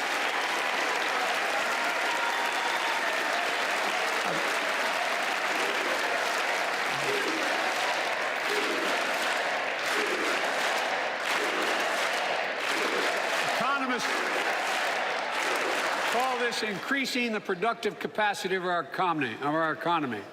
I call it building a better America. My plan to fight inflation will lower your costs and lower the deficit. 17 Nobel laureates in economics said my plan will ease long-term inflationary pressures. Top business leaders, and I believe most Americans support the plan. And here's the plan. First, cut the cost of prescription drugs. We pay more for the same drug produced by the same company in America than any other country in the world. Just look at insulin. 1 in 10 Americans has diabetes. In Virginia, I met a 13-year-old boy, the handsome young man standing up there, Joshua Davis. He and his dad both have type 1 diabetes, which means they need insulin every single day. Insulin costs about $10 a vial to make. That's what it costs the pharmaceutical company. But drug companies charge families like Joshua and his dad up to 30 times that amount. I spoke with Joshua's mom. Imagine what it's like to look at your child who needs insulin to stay healthy and have no idea how in God's name you're going to be able to pay for it. What it does to your family, but what it does to your dignity, your ability to look your child in the eye, to be the parent you expect yourself to be. I really mean to think about that. That's what I think about. You know, yesterday, Joshua's here tonight, but yesterday was his birthday. Happy birthday, buddy, by the way. For Joshua and 200,000 other young people with type 1 diabetes, let's cap the cost of insulin at $35 a month so everyone can afford it. And drug companies will do very, very well, their profit margin.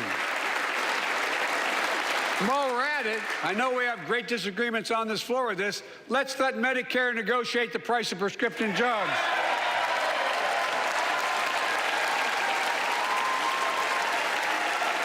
They already set the price for VA drugs. Look, the American Rescue Plan is helping millions of families with Affordable Care Act plans to save them $2,400 a year on their health premiums. Let's close the coverage gap and make these savings permanent. And second, let's cut energy costs for families, an average of $500 a year by combating climate change. Let's provide an investment tax credits to weatherize your home and your business, to be energy efficient and get a tax credit for it. Double America's clean energy production in solar, wind, and so much more. Lower the price of electric vehicles, saving another $80 a month that you're not going to have to pay at the pump. Folks,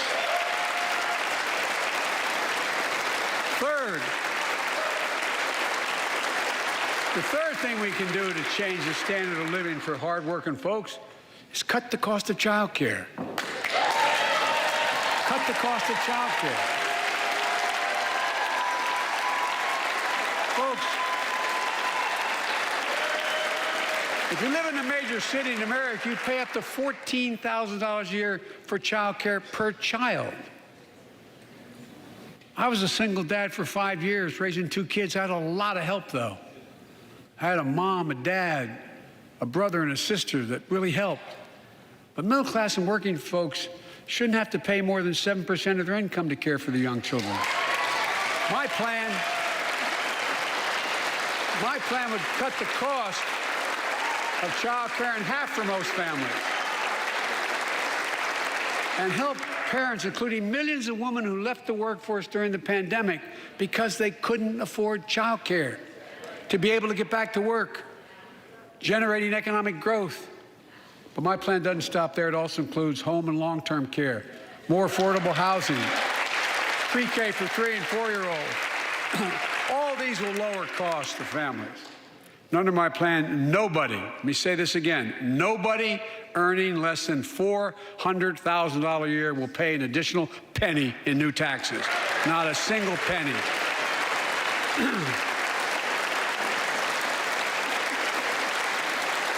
I may be wrong, but my guess is if we took a secret ballot in this floor, that we'd all agree that the present tax system ain't fair. We have to fix it. I'm not looking to punish anybody, but let's make corporations and wealthy Americans start paying their fair share. Look, last year, Last year, and like Chris Coons and Tom Carper and my distinguished Congresswoman, we come from the land of corporate America. There are more corporations incorporated in America than every other state in America combined. And I still won 36 years in a row. The point is, even they understand they should pay just a fair share. Last year, 55 of the Fortune 500 companies earned $40 billion in profit and paid zero in federal taxes. Now look, it's not fair. That's why I proposed a 15% minimum tax rate for corporations. We've got, and that's why in the G7 and other meetings overseas, we're able to put together, I was able to be somewhat helpful, 130 countries agree on a global minimum tax rate. So companies can't get out of paying their taxes at home by shipping jobs and factories overseas. It'll raise billions of dollars. That's why I propose closing loopholes for the very wealthy who pay a lower tax rate than a teacher and a firefighter. So that's my plan, but we have to go more detailed later. We will grow the economy, lower the cost of families. So what are we waiting for? Let's get this done. We all know we've got to make changes. Folks,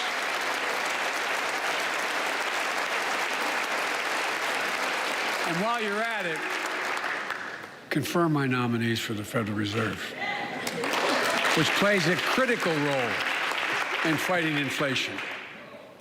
My plan will not only lower costs and give families a fair shot, it will lower the deficit.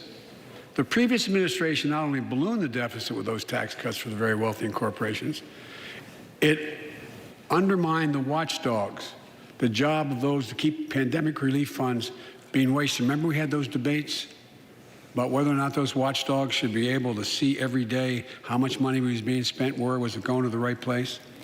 But in my administration, the watchdogs are back. And we're going to go after the criminals who stole billions of relief money meant for small business and millions of Americans. And tonight, I'm announcing that the Justice Department will soon name a chief prosecutor for pandemic fraud.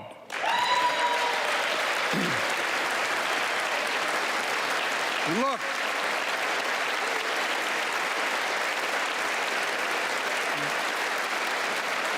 I think we all agree, thank you. By the end of this year, the deficit will be down to less than half of what it was before I took office. The only president ever to cut the deficit by more than $1 trillion in a single year. Lowering your cost also meant demanding more competition. I'm a capitalist, but capitalism without competition is not capitalism. Capitalism without competition is exploitation. It drives up profits. And corporations have to compete. Their profits go up and your prices go up when they don't have to compete. Small businesses and family farmers and ranchers, I need not tell some of my Republican friends from those states. Guess what? You got 4 basic meat packing facilities. That's it. You play with them or you don't get to play at all. And you pay a hell of a lot more. A hell of a lot more because there's only 4. See what's happening with ocean carriers and moving goods in and out of America. During the pandemic, about half a dozen or less foreign-owned companies raised prices by as much as 1,000% and made record profits. Tonight, I'm announcing a crackdown on those companies overcharging American businesses and consumers. And folks,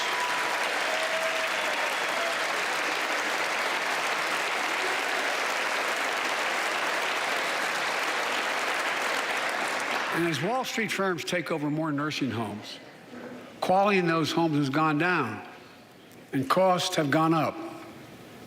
That ends on my watch. Medicare is going to set higher standards for nursing homes and make sure loved ones get the care they deserve and that they inspect and they will look at closely. We're also going to cut costs to keep the economy going strong and giving workers a fair shot, provide more training and apprenticeships, hire them based on skills, not just their degrees. Let's pass the Paycheck Fairness Act and paid leave. Raise the minimum wage to $15 an hour. and extend the child tax credit so no one has to raise a family in poverty. Let's increase Pell Grants, increase our historic support for HBCUs, and invest in what Jill, our First Lady who teaches full-time, calls America's best-kept secret, community colleges. Look, let's pass the PRO Act. When a majority of workers want to form a union, they shouldn't be able to be stopped. When we invest in our workers and we build an economy from the bottom up and the middle out together, we can do something we haven't done in a long time: build a better America. For more than 2 years, COVID has impacted every decision in our lives and the life of this nation. And I know you're tired, frustrated, and exhausted. That doesn't even count the close to 1 million people who sit at a dining room table or a kitchen table and look at an empty chair because they lost somebody. But I also know this: because of the progress we've made, because of your resilience and the tools that we have been provided by this Congress, tonight I can say we're moving forward safely back to more normal routines. We've reached a new moment in the fight against COVID-19, where severe cases are down to a level not seen since July of last year. Just a few days ago, the Center for Disease Control and Prevention issued a new mask guidelines. Under the new guidelines, most Americans and most of the country can now go mask-free. And based on projections, more of the country will reach a point across the next couple of weeks. And thanks to the progress we've made in the past year, COVID-19 no longer need control our lives. I know some are talking about living with COVID-19, but tonight I say that we never will just accept living with COVID-19. We'll continue to combat the virus as we do other diseases. And because this virus mutates and spreads, we have to stay on guard. And here are 4 common sense steps as we move forward safely, in my view. First, stay protected with vaccines and treatments. We know how incredibly effective vaccines are. If you're vaccinated and boosted, you have the highest degree of protection. And we'll never give up on vaccinating more Americans. Now, I know parents with kids under 5 are eager to see their vaccines authorized for their children. Scientists are working hard to get that done. We'll be ready with plenty of vaccines if and when they do. We're all ready. We are also ready with antiviral treatments. If you get COVID-19, the Pfizer pill reduces your chances of ending up in the hospital by 90%. I've ordered more pills than anyone in the world has. Pfizer is working overtime to get us 1 million pills this month and more than double that next month. And now we're launching the Test to Treat initiative, so people can get tested at a pharmacy, and if they prove positive, receive the antiviral pills on the spot at no cost. And folks, if you're immunocompromised or have some other vulnerability, we have treatments and free high-quality masks. We're leaving no one behind or ignoring anyone's needs as we move forward. On testing, we've made hundreds of millions of tests available, and you can order them for free to your doorstep. And we've already ordered free tests. If you already ordered free tests tonight, I'm announcing you can order another group of tests. Go to covidtest.gov starting next week, and you can get more tests. Second, we must prepare for new variants. Over the past, we've gotten much better at detecting new variants. If necessary, we'll be able to develop new vaccines within 100 days instead of maybe months or years. And if Congress provides the funds we need, we'll have new stockpiles of tests, masks, pills ready if needed. I can't promise a new variant won't come, but I can promise you we'll do everything within our power to be ready if it does. Third,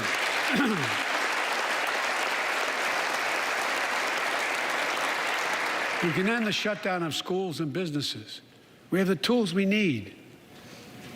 It's time for America to get back to work and fill our great downtowns again with people. People working from home can feel safe and begin to return to their offices. We're doing that here in the federal government. The vast majority of federal workers will once again work in person. Our schools are open. Let's keep it that way. Our kids need to be in school.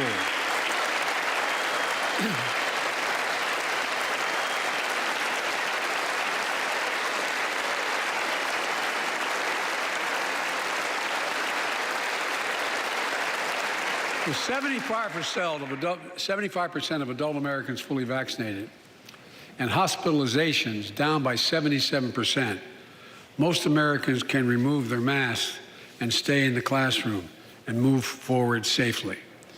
We achieved this because we provided free vaccines, treatments, tests, and masks. Of course, continuing this costs money, so I'll not surprise you. I'll be back to see you all. And I'm going to soon send a request to Congress. The vast majority of Americans have used these tools and may want again. We may need them again, so I expect Congress, and I hope you'll pass that quickly. Fourth, we'll continue vaccinating the world. We've sent 475 million vaccine doses to 112 countries, more than any nation on earth. We won't stop, because you can't build a wall high enough to keep out a vaccine. The vaccine can stop the spread of these diseases. You know, we've lost so much in COVID-19. Time with one another. The worst of all, the loss of life. Let's use this moment to reset. So stop looking at COVID as a partisan dividing line.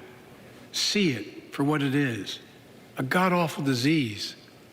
Let's stop seeing each other as enemies and start seeing each other for who we are, fellow Americans. Look,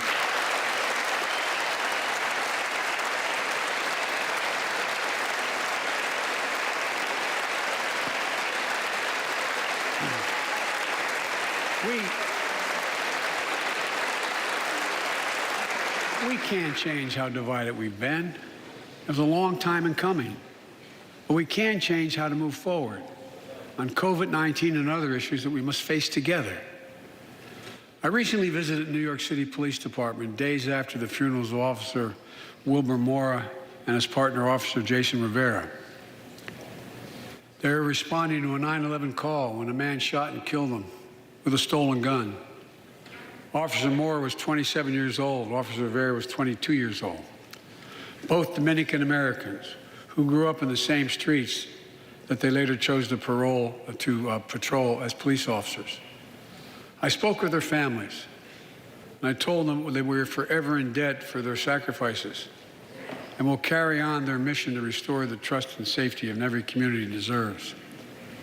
Like some of you that have been around for a while, I've worked with you on these issues for a long time. I know what works. Investigating crime prevention and community policing, cops who walk the beat, who know the neighborhood, and who can restore trust and safety. Let's not abandon our streets or choose between safety and equal justice. Let's come together and protect our communities, restore trust, and hold law enforcement accountable.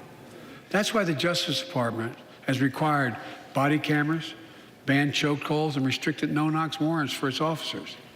That's why the American Rescue Plan that you all provided $350 billion that cities, states, and counties can use to hire more police, invest in more proven strategies.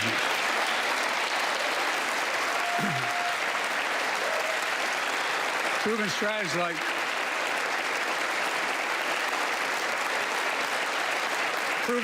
like community violence interruption, trusted messengers, breaking the cycle of violence and trauma, and giving young people some hope. We should all agree the answer is not to defund the police. It's to fund the police. Fund them. Fund them.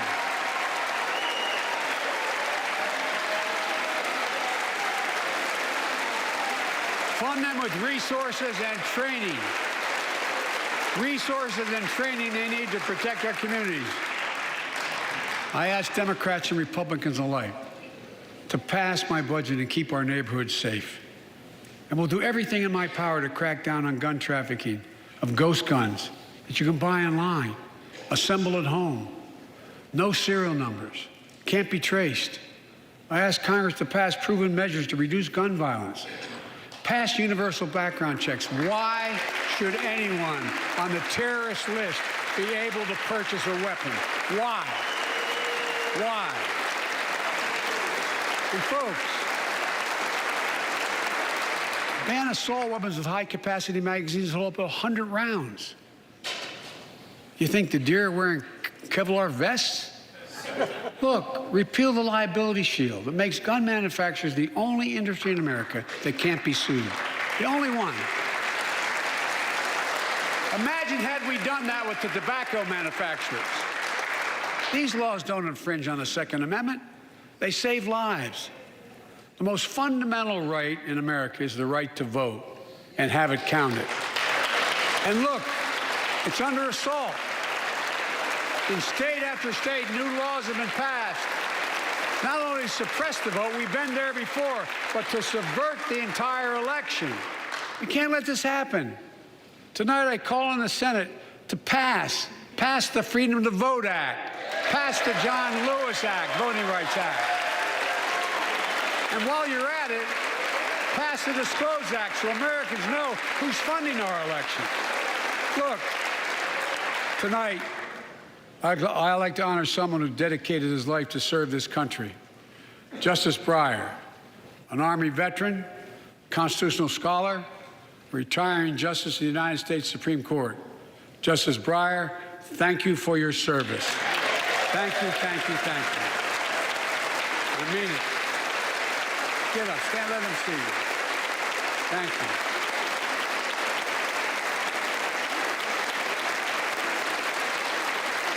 And we all know, no matter what your ideology, we all know one of the most serious constitutional responsibility a president has is nominating someone to serve on the United States Supreme Court. As I did 4 days ago, I've nominated the Circuit Court of Appeals, Ketanji Brown Jackson, one of our nation's top legal minds, who continue in Justice Breyer's legacy of excellence. A former top litigator in private practice, a former federal public defender, from a family of public school educators and police officers. She's a consensus builder. Since she's been nominated, she's received a broad range of support, including the Fraternal Order of Police and former judges supported by Democrats and Republicans. Folks, if we're to advance liberty and justice, we need to secure our border and fix the immigration system.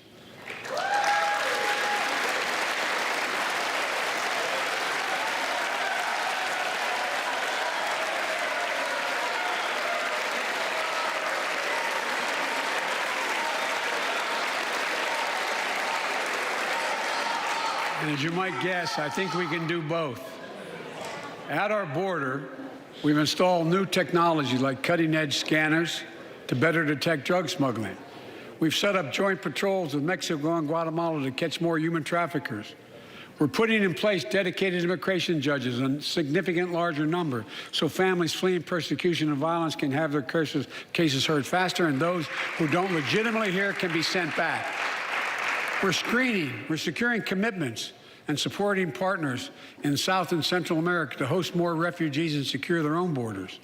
We can do all this while keeping lit the torch of liberty that has led the generation of immigrants to this land, my forebears and many of yours.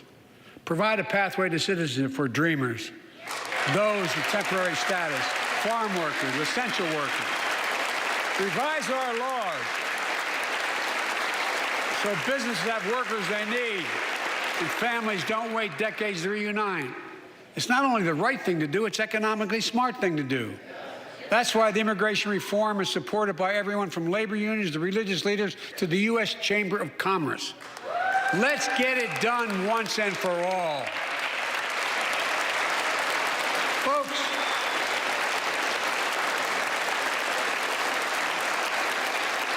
advancing liberty and justice also requires protecting the rights of women.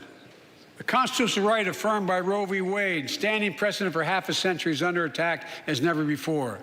If you want to go forward, not backwards, we must protect access to health care, preserve a woman's right to choose, and continue to advance maternal health care for all Americans.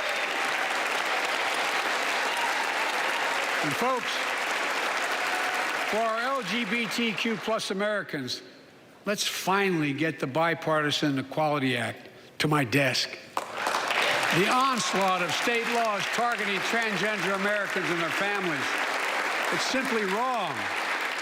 And I said last year, especially to our younger transgender Americans, I'll always have your back as your president so you can be yourself and reach your God-given potential. Folks,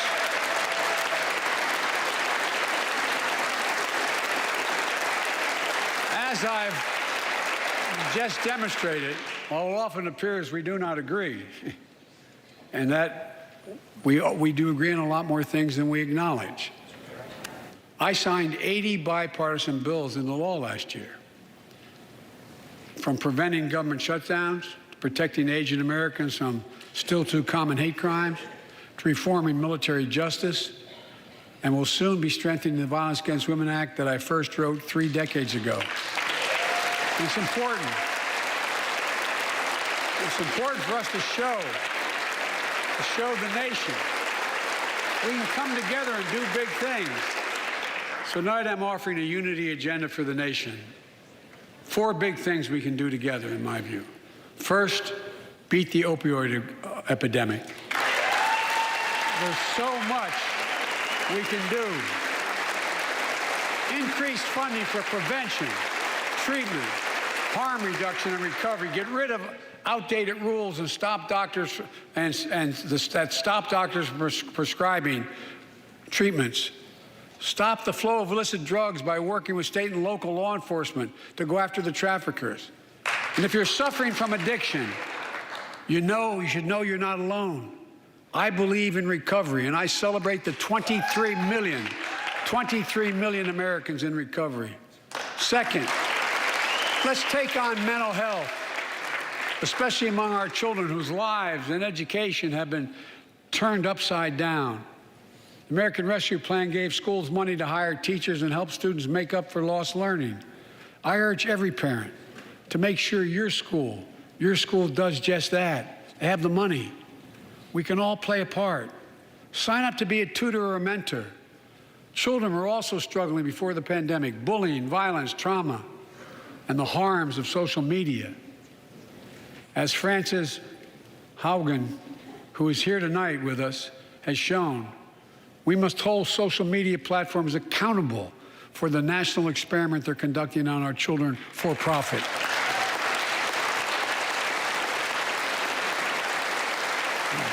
Folks, thank you. Thank you for the courage you showed.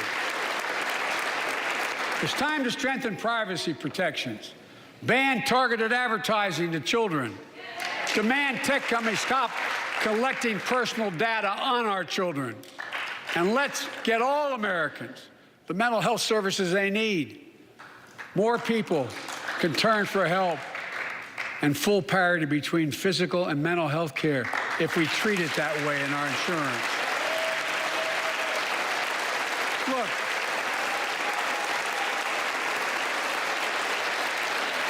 the third piece of that agenda is support our veterans. Veterans are the backbone and the spine of this country. They're the best of us. I've always believed that we have a sacred obligation to equip those we send to war and care for those and their family when they come home. My administration is providing assistance in job training, housing, and now helping lower-income veterans get VA care debt-free. And our troops in Iraq and Afghanistan have faced many dangers, one being stationed at bases breathing in toxic smoke from burn pits. Many of you have been there. I've been in and out of Iraq and Afghanistan over 40 times. These burn pits that incinerate waste, the waste of war, medical and hazardous material, jet fuel, and so much more. And they come home, many of the world's fittest and best trained warriors in the world. Never the same. Headaches, numbness, dizziness. a cancer that would put them in a flag-draped coffin. I know. One of those soldiers was my son, Major Beau Biden. I don't know for sure if the burn pit that he lived near, that his hooch was near, in Iraq and earlier than that in Kosovo, is the cause of his brain cancer, the disease of so many other troops. But I am committed to find out everything we can, committed to military families like Danielle Robinson from Ohio, the widow of Sergeant First Class Heath Robinson. He was born a soldier, Army National Guard, combat medic in Kosovo and Iraq, stationed near Baghdad, just yards from burn pits the size of football fields. Danielle is here with us tonight. They loved going to Ohio State football games.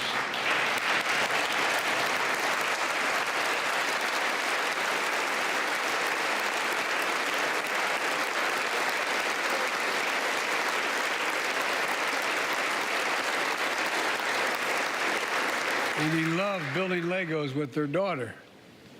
But cancer from prolonged exposure to burn pits ravaged Heath's lungs and body. Danielle says Heath was a fighter to the very end. He didn't know how to stop fighting, and neither did she. Through her pain, she found purpose to demand that we do better.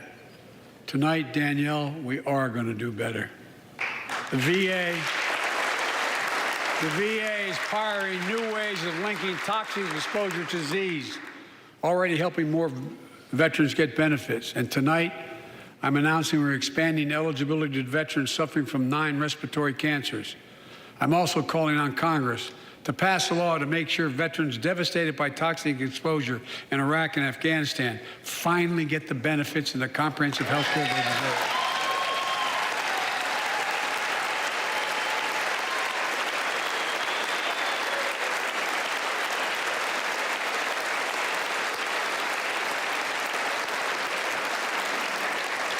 And fourth and last, let's end cancer as we know it.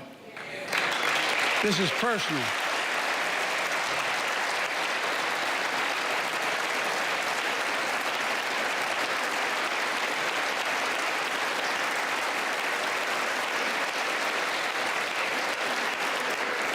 This is personal to me and to Jill and to Kamala and so many of you.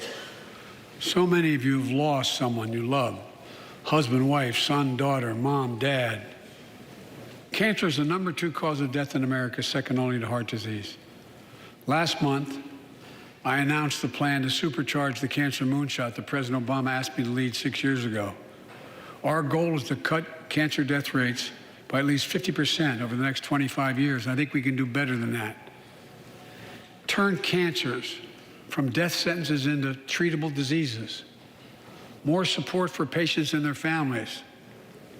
To get there, I call on Congress to fund what I called ARPA-H, Advanced Research Projects Agency for Health, patterned after DARPA and the Defense Department. Projects that led in DARPA to the internet, GPS, and so much more that make our forces more safer and be able to wage war with more clarity. ARPA will have a singular purpose: to drive breakthroughs in cancer, Alzheimer's and diabetes, and more. A unity agenda for the nation. We can do these things. It's within our power, and I don't see a partisan edge to any one of those 4 things. My fellow Americans, tonight, we've gathered in this sacred space, a citadel of democracy. In this Capitol, generation after generation of Americans have debated great questions amid great strife and have done great things. We fought for freedom, expanded liberty, debated totalitarianism and terror. We built the strongest, freest, and most prosperous nation the world has ever known. Now is the hour, our moment of responsibility, our test of resolve and conscience, of history itself. It is in this moment that our character of this generation is formed. Our purpose is found. Our future is forged. Well, I know this nation. We'll meet the test, protect freedom and liberty, expand fairness and opportunity, and we will save democracy. As hard as those times have been, I'm more optimistic about America today than I've been my whole life, because I see the future that's within our grasp, because I know there's simply nothing beyond our capacity. We're the only nation on earth that has always turned every crisis we've faced into an opportunity. The only nation that can be defined by a single word: possibilities. So on this night, on our 245th year as a nation, I've come to report on the state of the nation, the State of the Union. And my report is this: the State of the Union is strong because you, the American people, are strong. We are stronger today. We are stronger today than we were a year ago. And we'll be stronger a year from now than we are today. This is our moment to meet and overcome the challenges of our time. And we will, as one people, one America, the United States of America. God bless you all, and may God protect our troops. Thank you. Go get him.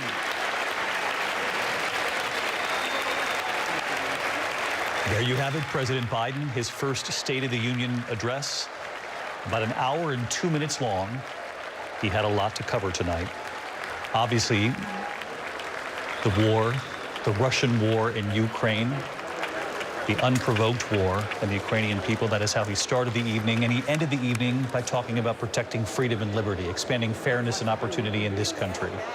He talked about the state of this nation being strong because the American people are strong. Republicans and Democrats standing up in the room, applauding that notion.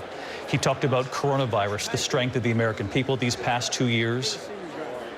He talked about the economy, inflation, acknowledging that these past 2 years have been among the hardest Americans have faced in modern times. As he thanks members of the military, Martha, we couldn't help but to notice he spent about 11 minutes talking about the situation, Vladimir Putin's unprovoked war with Ukraine, the invasion of Ukraine. He began his speech by saying the unwavering resolve that freedom will always triumph over tyranny. Everyone in that room on their feet. And he made some news involving Russians flying over American airspace. Yeah, David, tonight he said he would announce that we will join our allies, and there are about 36 countries that have closed off airspace, but we will now close off American airspace to all Russian flights, further isolating Russia, he said. We also learned tonight that Boeing will suspend parts, maintenance, and technical advice to Russians. This is also a major blow for those airlines, for those Russian airlines, because they have to have maintenance all the time. But a big move tonight, banning all airspace from Russians, not just in those 36 countries, but from here as well. And that will go into effect by tomorrow evening.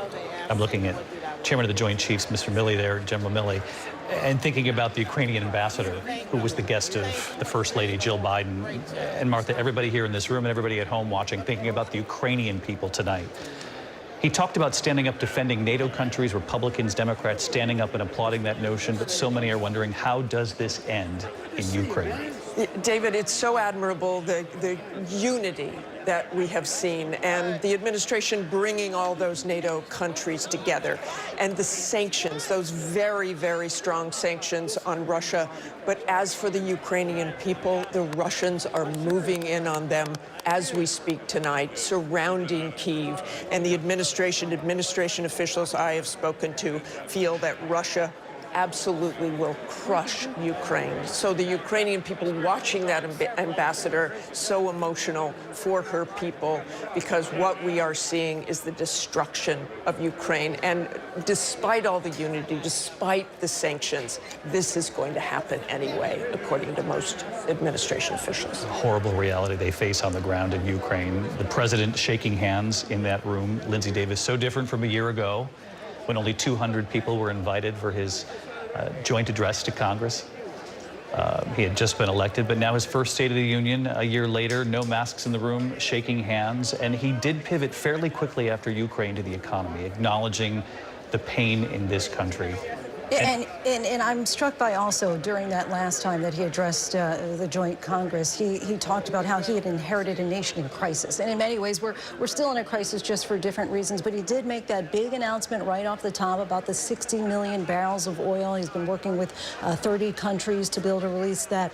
Certainly that's going to be celebrated by Americans. And then he ticked off a number of other successes, right? The creation of 6 million new jobs since he took office, unemployment now at 4%, the $1 trillion infrastructure bill. But when we go to, our ABC News Washington Post poll, the issue singularly that's at the top of the minds of Americans is inflation. 59% of Americans saying they're feeling that hardship at home. And I think that he was very successful in being able to talk about and channel his inner Bill Clinton with, I feel your pain, talking that Scranton Joe. And it just remains to be seen if he gave enough assurances for Americans with the checklist that he provided as far as possible solutions. And if they see real change at the checkout in the weeks and months to come. President Biden, with Justice Stephen Breyer, of course, retiring. The president talking about his historic nominee, Judge Ketanji Brown Jackson, who he nominated to the nation's highest court, the first black woman ever nominated for the role. She stood before the nation last week in the middle of all of the other news around the world for that extraordinary and historic moment. She's the daughter of 2 public school teachers. Her father then became a lawyer himself, serving as a lawyer for the same school board where he was a teacher. She begins her rounds tomorrow on Capitol Hill, and we're joined by our congressional correspondent, Rachel Scott. Rachel, she'll get a chance to meet some key senators tomorrow. She will, and that will start with Republican leader Mitch McConnell right there in the Senate. She'll also meet with Senate Majority Leader Chuck Schumer as well. This comes at a time when the president, obviously on the heels of just nominating Judge Ketanji Brown Jackson, the first black woman in our nation's history, 233 years to be nominated to the Supreme Court. But of course, she faces a very tough confirmation battle ahead. The Senate is split 50-50, though, and Democrats do have the votes to be able to confirm him on their own without any Republican support, David. As you mentioned, Rachel, they hope to have her confirmed by Easter.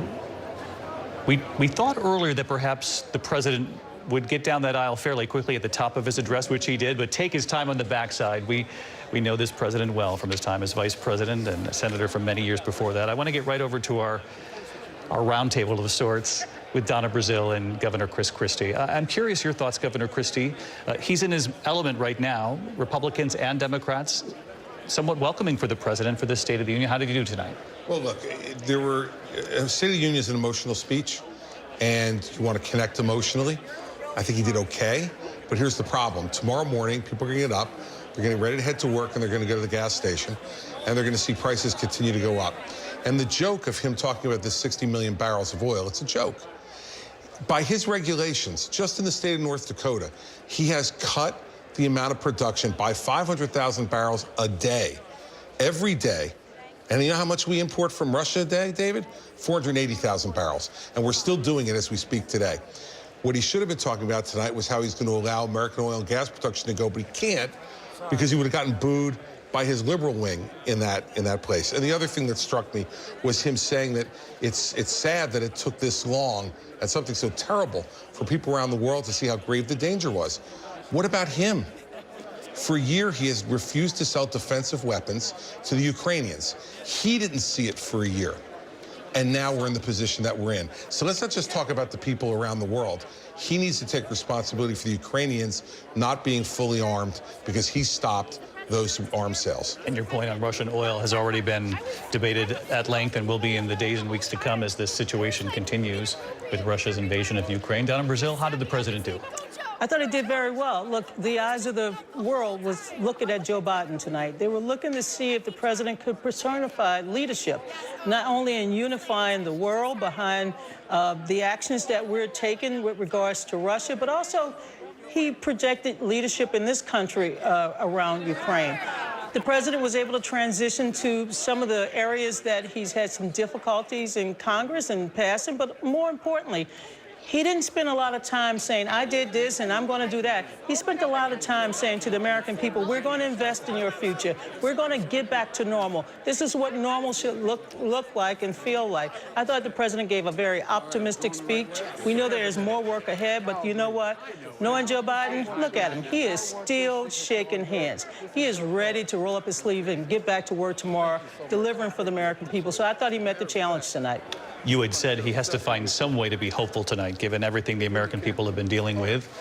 And Donna Brazile says that is, in fact, what he has done. Let's get to Mary Bruce, who's in the chamber. And Mary, you were reporting in, Donna Brazile mentioned that the president talked about some of his challenges, his legislative challenges in this first year. One of the people who stood in the way, Senator Joe Manchin, and you took note of where he was sitting in the chamber.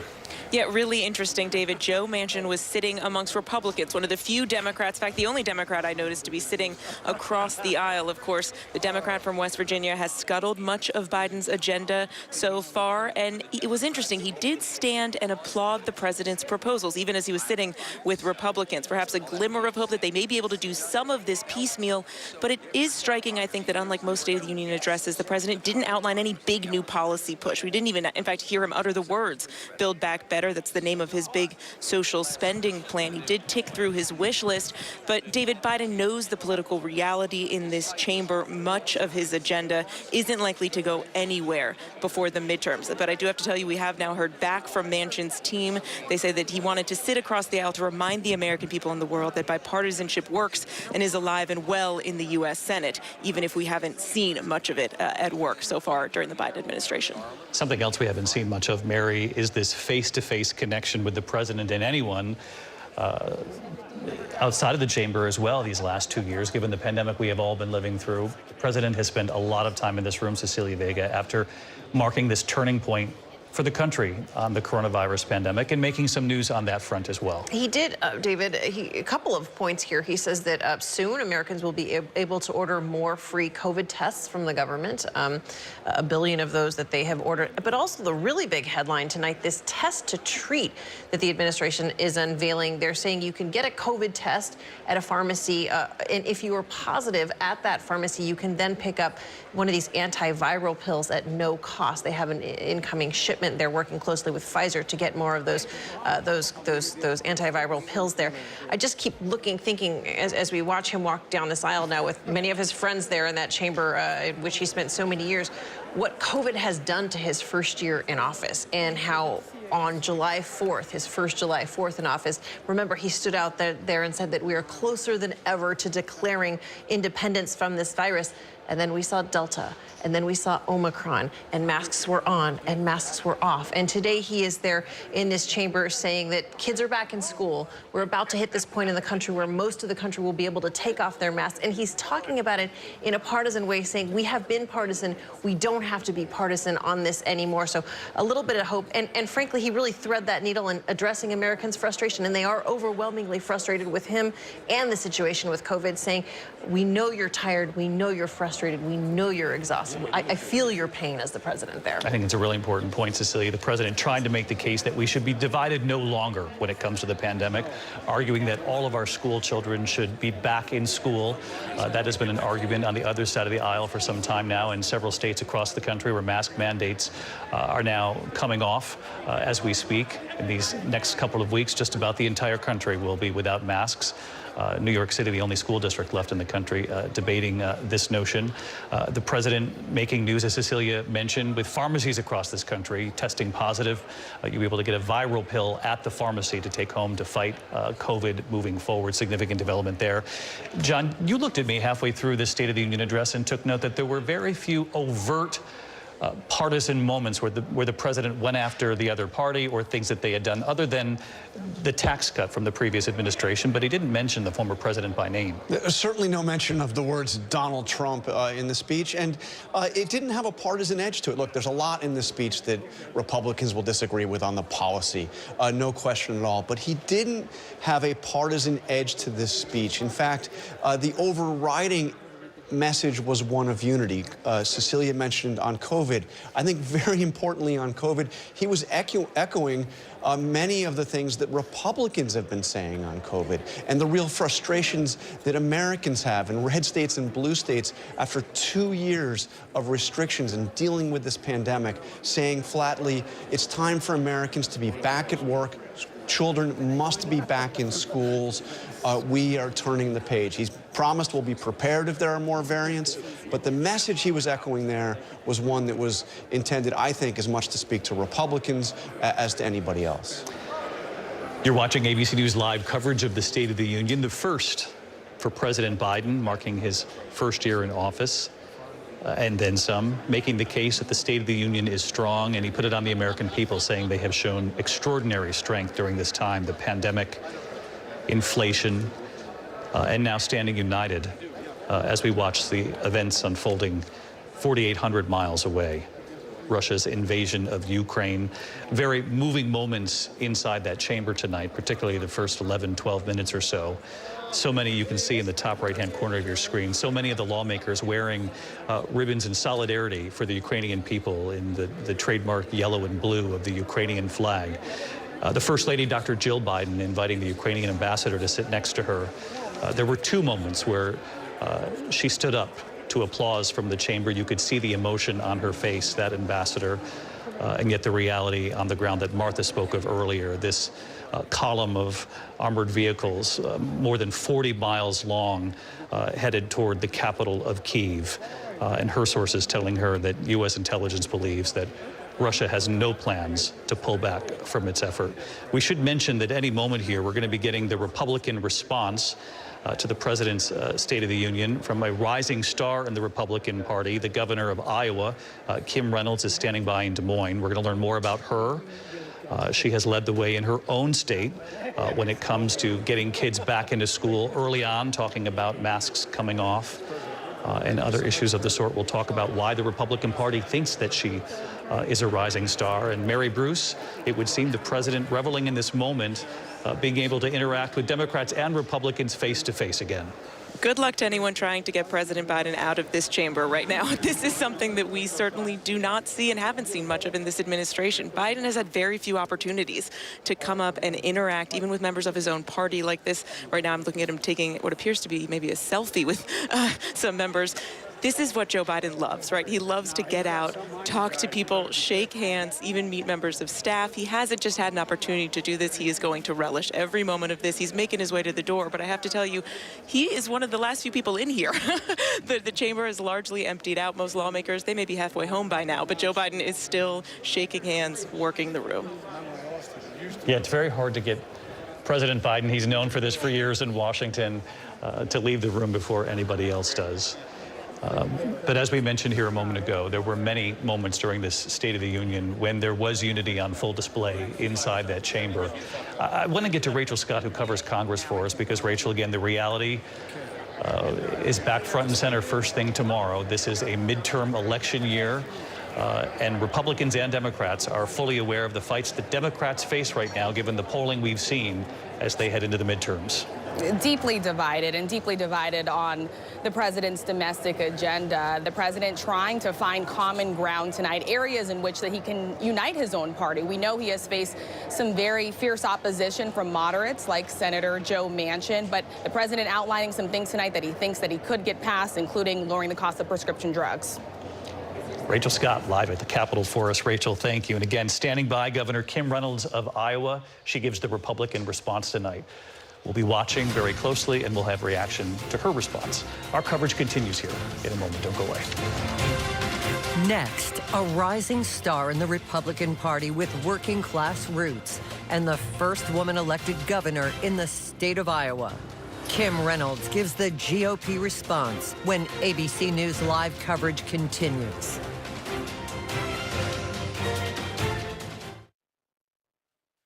Selling a home is expensive and... With so much at stake, so much on the line, more Americans turn here than any place else. ABC News World News Tonight with David Muir, America's #1 most watched newscast, now streaming on ABC News Live. It was a scary time. In the 70s, you had multiple bodies showing up in Los Angeles. There were so many murders happening. You had to have a name for it, serial killer. There was a human head in there. This was premeditated evil. You have this clock. This person is going to do this again. It's me against the killer. Who's going to win? We'll see who laughs last. What came next was unlike anything they had ever seen. Admit it. These days, what you need to know seems to change just about every day. What is it that you really want to know, need to know? To help you not just get through your day, but to make the most of it. Feel smarter. Feel better. Feel happier. Well, how about a third hour of Good Morning America? GMA 3, what you need to know. Now streaming on ABC News Live. It's all about you. I risked my life. I put my family in danger. If I was caught, they would have put a bullet in my head. But it was the right thing to do. It was the only thing to do. Terror plot foiled in Garden City, Kansas. That would have been one of the most deadly acts of domestic terrorism ever in the United States. It would have been Oklahoma City. He put his family, himself, in jeopardy for us.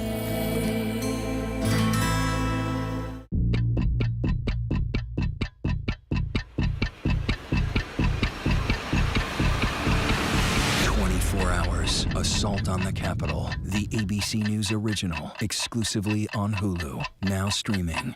This is what being live is all about. This is ABC News Live.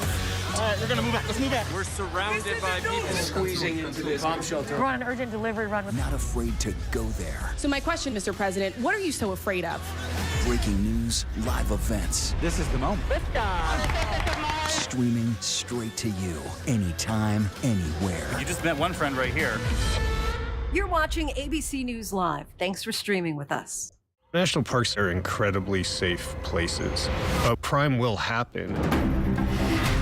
Hey, Mama. My wife had fallen. She's in really critical condition. At that time, I thought it was just a tragic accident. There's still a lot of questions we need to ask. There were small things that didn't totally add up. This is 2 lives for Harold that have died now. I was shocked. Something's not right. Take America's #1 news with you anywhere you go, anytime, free. Download the ABC News app now. Breaking news, exclusives, 24/7. There for you with one touch. The ABC News app. Download it now. ABC News, America's #1 news source. ABC News Live coverage of the President's State of the Union. Of course, now time for the Republican response, and we turn to Lindsay Davis. Who is Governor Reynolds? Yeah, first female governor in her state of Iowa. Some people have called her Sarah Palin 2.0. She's known for having a quick wit and a sharp tongue, as well as being a fierce critic of COVID restrictions. Many attribute her rise in the Republican Party to how she responded to the pandemic in her state, essentially following common sense instead of the science. She was big on pushing to open up schools. She banned mask mandates. She kept businesses open. And I think that we've already gotten a hint of basically what she's going to say tonight, because she has said you can sum up the Biden administration in 3 words: overreach, chaos, and crisis. Something that I know she's going to talk about tonight: parents matter. Lindsay Davis with us here for our coverage tonight. Governor Kim Reynolds giving the Republican response to the President's State of the Union. Let's listen from Des Moines. Good evening. I'm Kim Reynolds, governor of the great state of Iowa. Like you, I just watched the president's address. I listened as the governor of our state, as a mom and a grandmother of 11, who's worried our country is on the wrong track. We're now 1 year into his presidency, and instead of moving America forward, it feels like President Biden and his party have sent us back in time to the late 70s and early 80s.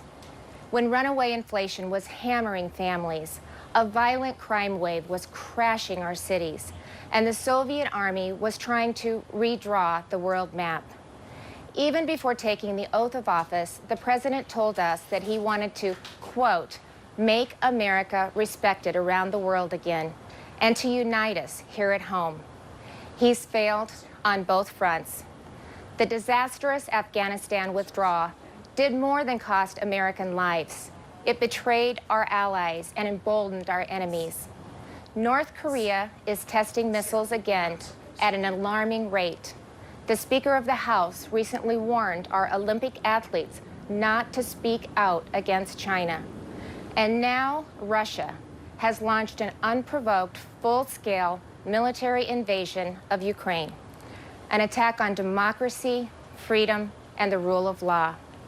Now all Americans must stand united in solidarity with the brave people of Ukraine as they courageously defend their country against Putin's tyranny as they fight for their freedom. But we shouldn't ignore what happened in the run-up to Putin's invasion, waiving sanctions on Russian pipelines while eliminating oil production here at home, focusing on political correctness rather than military readiness, reacting to world events instead of driving them.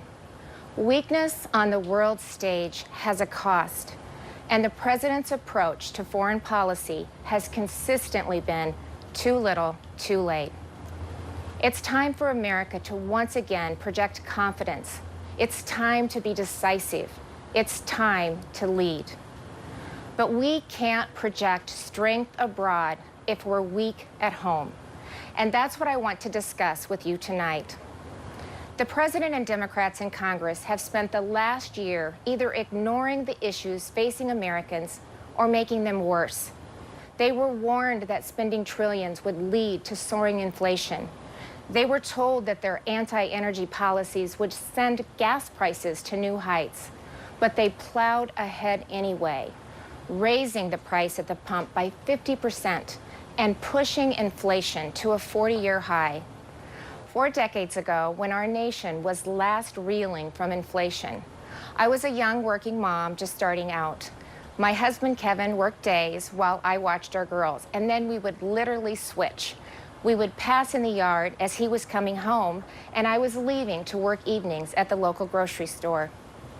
From across that checkout counter, I saw the pain of inflation on my neighbors' faces. I saw what happens when prices rise faster than wages. The Biden administration believes inflation is a, quote, high-class problem. I can tell you, it's an everybody problem. I saw moms and dads' paychecks buy them less and less.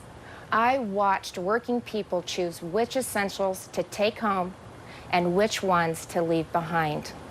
And now President Biden's decisions have a whole new generation feeling that same pain. When I took the oath of office 5 years ago, I promised Iowans that I would never lose sight of who I was working for, that I wouldn't become detached from the problems they were facing, from the problems that I had faced myself. But you don't have to check groceries to see what high inflation does to people. You just need to step outside of the DC bubble. Talk to Americans about what's on their mind. Ask them, what are your concerns? What keeps you up at night? And they'll tell you. And I can tell you what's not on that list. They won't tell you that spending trillions more and bankrupting their children is the answer to their problems. They won't tell you that we should be paying people not to work. And they certainly won't tell you that we should give billions in tax giveaways to millionaires and billionaires in Democrat-controlled states like California, New York, and New Jersey. But that's what the Biden administration has been pushing for over the last year. And that's all part of Build Back Better. Thankfully, the president's agenda didn't pass because even members of his own party said enough is enough. Well, the American people share that view. Enough is enough. And it's not just with DC spending. Americans are tired of a political class trying to remake this country into a place where an elite few tell everyone else what they can and cannot say, what they can and cannot believe. They're tired of people pretending the way to end racism is by categorizing everybody by their race. They're tired of politicians who tell parents they should sit down, be silent, and let government control their kids' education and future.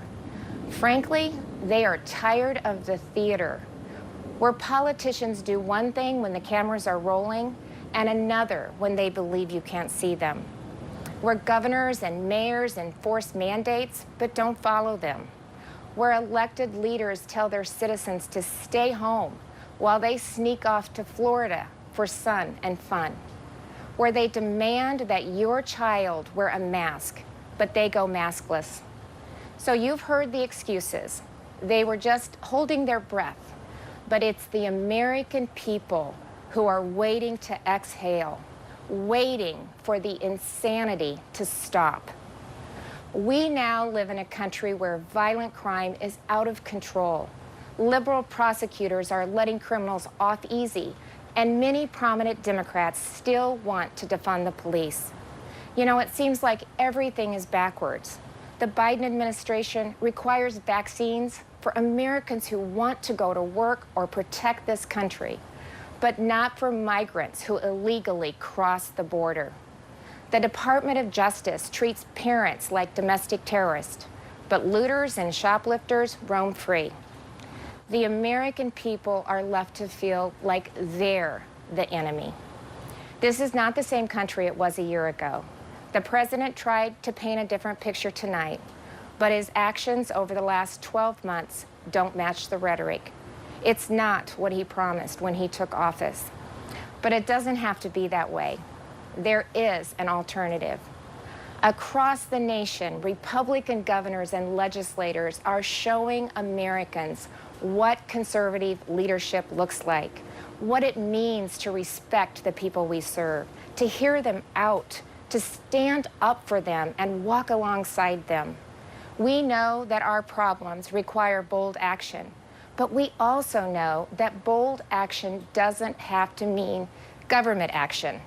It's Americans making their own decisions for their own families and future. Republican governors face the same COVID-19 virus head-on. But we honored your freedoms and saw right away that lockdowns and school closures, they came with their own significant cost, that mandates weren't the answer.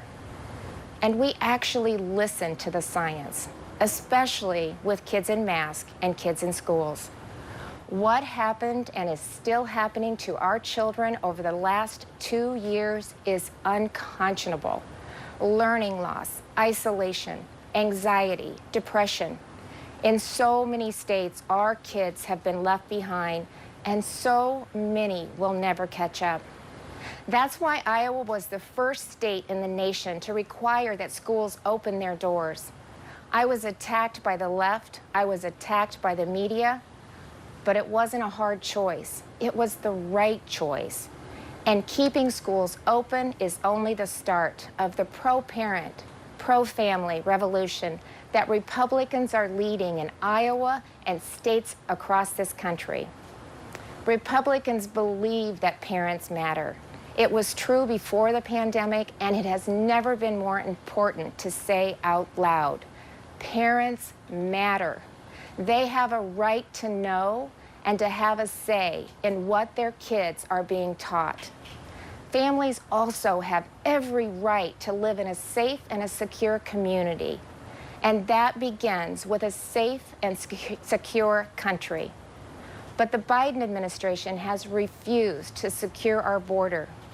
They've refused to provide the resources to stop human trafficking, to stop the staggering influx of deadly drugs coming into our neighborhoods. They've refused to protect you. With Texas and Arizona leading the way, I, along with Republican governors from several states, have sent resources to the border. And we've actually gone to the border, something that our president and vice president have yet to do since taking office. On the economy, the contrast couldn't be more stark. While Democrats in D.C. are spending trillions, sending inflation soaring, Republican leaders around the country are balancing budgets and cutting taxes because we know that money spent on Main Street is better than money spent on bureaucracy.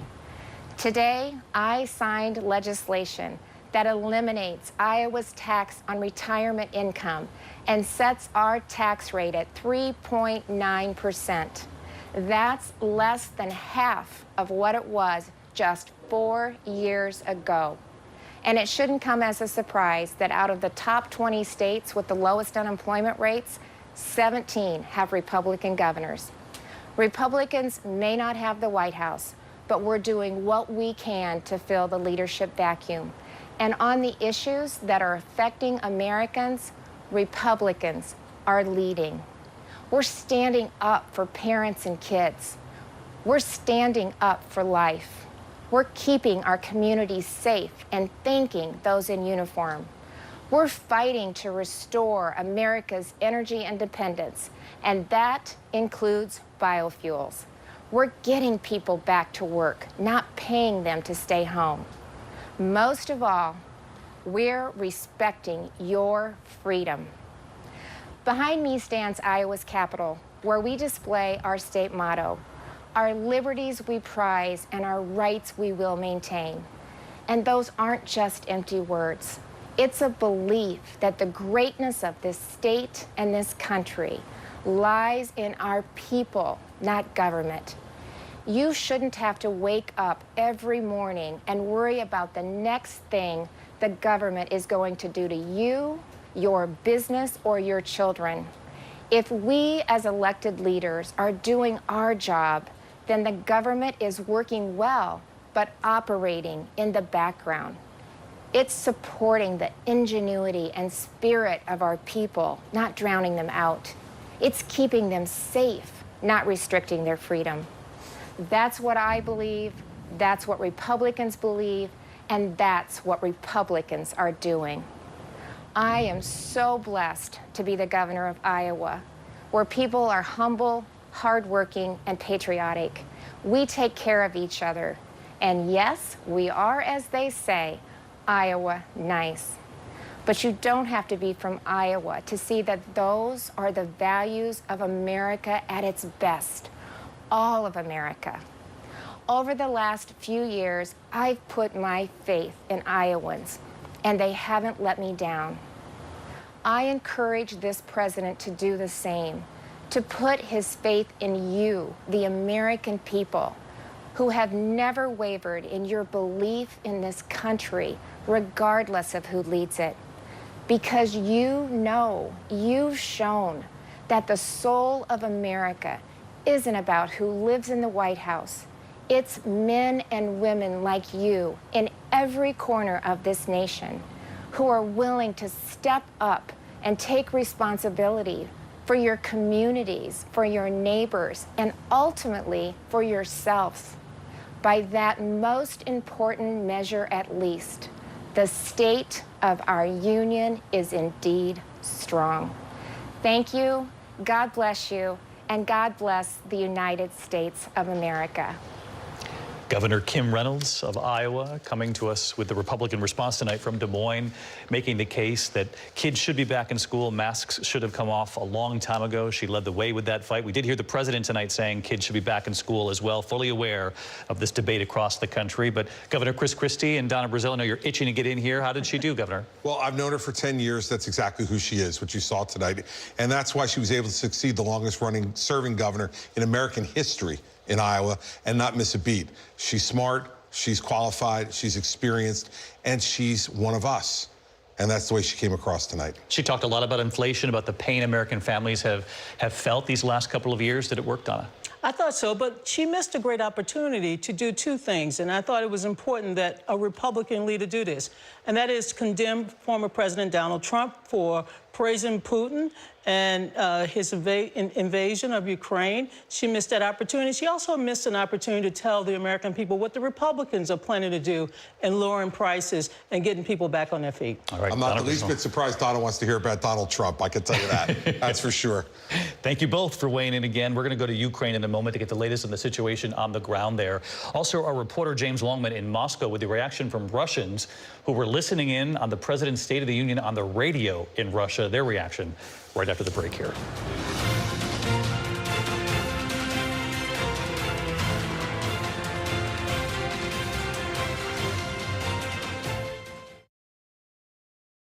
selling a home.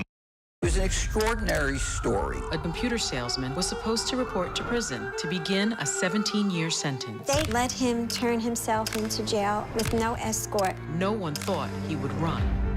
How do you evade capture for 25 years? How do you do that? Now, join the search, following the U.S. Marshals as they uncover new leads in a global manhunt. Can you help catch this fugitive? Have you seen this man? Have you seen this man? Have you seen this man? Listen and join the all-new hunt wherever you get your podcasts. The deeper you go into black markets, the darker it gets. Trafficked, Wednesdays at 9 on National Geographic.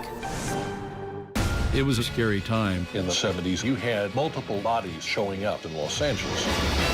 There were so many murders happening. You had to have a name for it, serial killer. There was a human head in there. This was premeditated evil. We have this clock. This person is going to do this again. It's me against the killer. Who's going to win? We'll see who laughs last.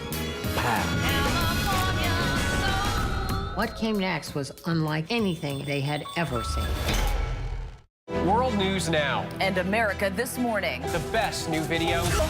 Breaking news overnight. Your money and concerns about inflation. The pandemic is not over. The stories people are talking about. You don't want to shave your legs? Don't. I was gonna say. And what to expect in the day ahead. From the top of the world, baby! ABC World News Now and America This Morning. Weekday mornings starting at 2 a.m. Eastern. Up all night to keep you up to date.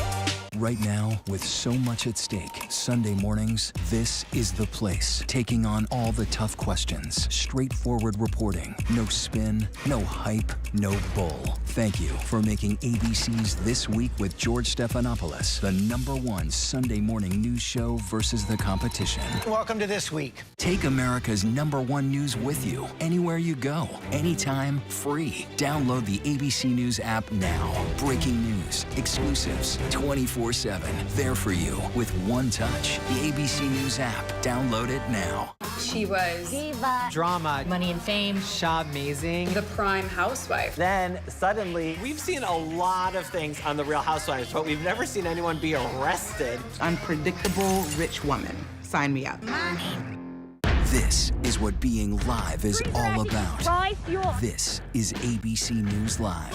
All right, we're gonna move back. Let's move back. We're surrounded by people squeezing into this bomb shelter. We're on an urgent delivery run. Not afraid to go there. So my question, Mr. President, what are you so afraid of? Breaking news, live events. This is the moment.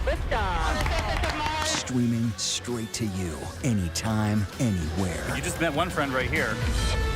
You're watching ABC News Live. Thanks for streaming with us. Is that the gun? That's not the gun. What is it? I won't ask you again then.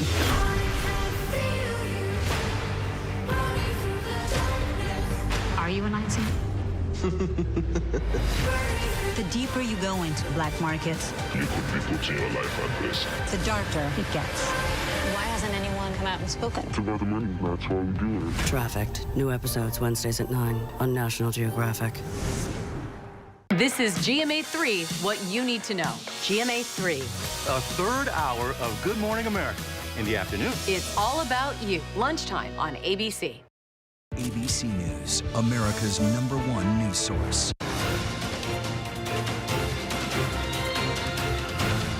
President Biden's State of the Union address tonight to the nation, but watched by the world given the situation with Russia and Ukraine, this unprovoked war on Ukraine. I want to bring in Matt Gutman, who's in Lviv, live from Ukraine for us tonight. And Matt, I know the Ukrainians are getting word of what the president said in his State of the Union, and I'm curious their reaction tonight, if you've had any news come in on that front. The speech happened in the middle of the night, but they will certainly be watching this on Twitter, Telegram in the morning. I think they're going to like what they've seen. I think it is very rare to see so many Ukrainian flags or the flags of any other nation so festooned in the chamber. They're going to like what they heard from the president, that he wants to choke off Russia, inflict pain on Russia, encircle it, deprive it of its funds. What they're really eager to know, though, is whether the United States is going to continue to fund them in terms of weaponry and training. They're also looking for something like a Marshall Plan when this is all over to help them rebuild the country, David. A lot of those unanswerable questions at this point, Matt. Thank you. One place they were listening to the speech, Russia. Let's get James Longman, who's been reporting in Moscow for us. And James, you were reporting in that some were at least able to hear parts of this address on the radio. Yeah, David, you can imagine no Russian state media plays a American presidential address wall-to-wall coverage, but there was a mention of it on the radio as I was listening just there. The presenter's interest was piqued by President Biden's announcement about releasing some oil reserves. Now, that got his interest because, you know, its energy supremacy, that is the way that Russia kind of bullies the world. It is able to use its energy supremacy as a way of getting away with what it wants. And the idea that an American president might raise the possibility of releasing some of his own oil in order to help gas prices back in the United States and also stop Russia being able to hold the world hostage, that is scary to, I think, any Russian regime. As Chris Christie said earlier, it's a small amount, it's a drop in the ocean at the moment, but raising the possibility is scary here. Yes, the Kremlin will have heard this announcement. Will they be listening to it at this point? Will it do anything to stop Vladimir Putin? Probably not. I think Biden really does now face the kind of Russian adversary that Putin dreams about, a man who is rebuilding a Russian empire from Belarus to Ukraine, this kind of greater Russian nation. And I think that is what President Biden is up against in Vladimir Putin. He is hell-bent to create it. And I think President Putin is facing an existential crisis. It's either Ukraine or him.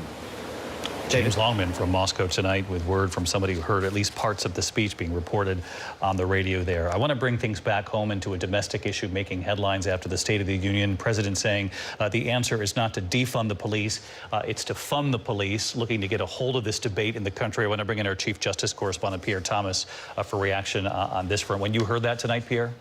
Well, David, one of the things that struck me is there are few issues that affect the American psyche like crime. They know it, they feel it. The American public knows that, for example, from 2019 to 2020, there was a 4,000 person increase in the number of fatalities, not including suicides. The American public knows that. So when Biden is talking about doing something about that, they want to see things actually happen. He talked about universal background checks, a ban on those, a ban on assault rifles and magazines. That's not likely to happen, David. So one of the questions that many in the American public will have is what can they do, what can the government do to help them deal with this scourge of violence that they see all around them? All right, Pierre Thomas on policing in this country. Thank you, Pierre. We'll be back with a final thought here and something the president being very clear when it comes to U.S. troops, given what we're witnessing overseas tonight. We'll be right back.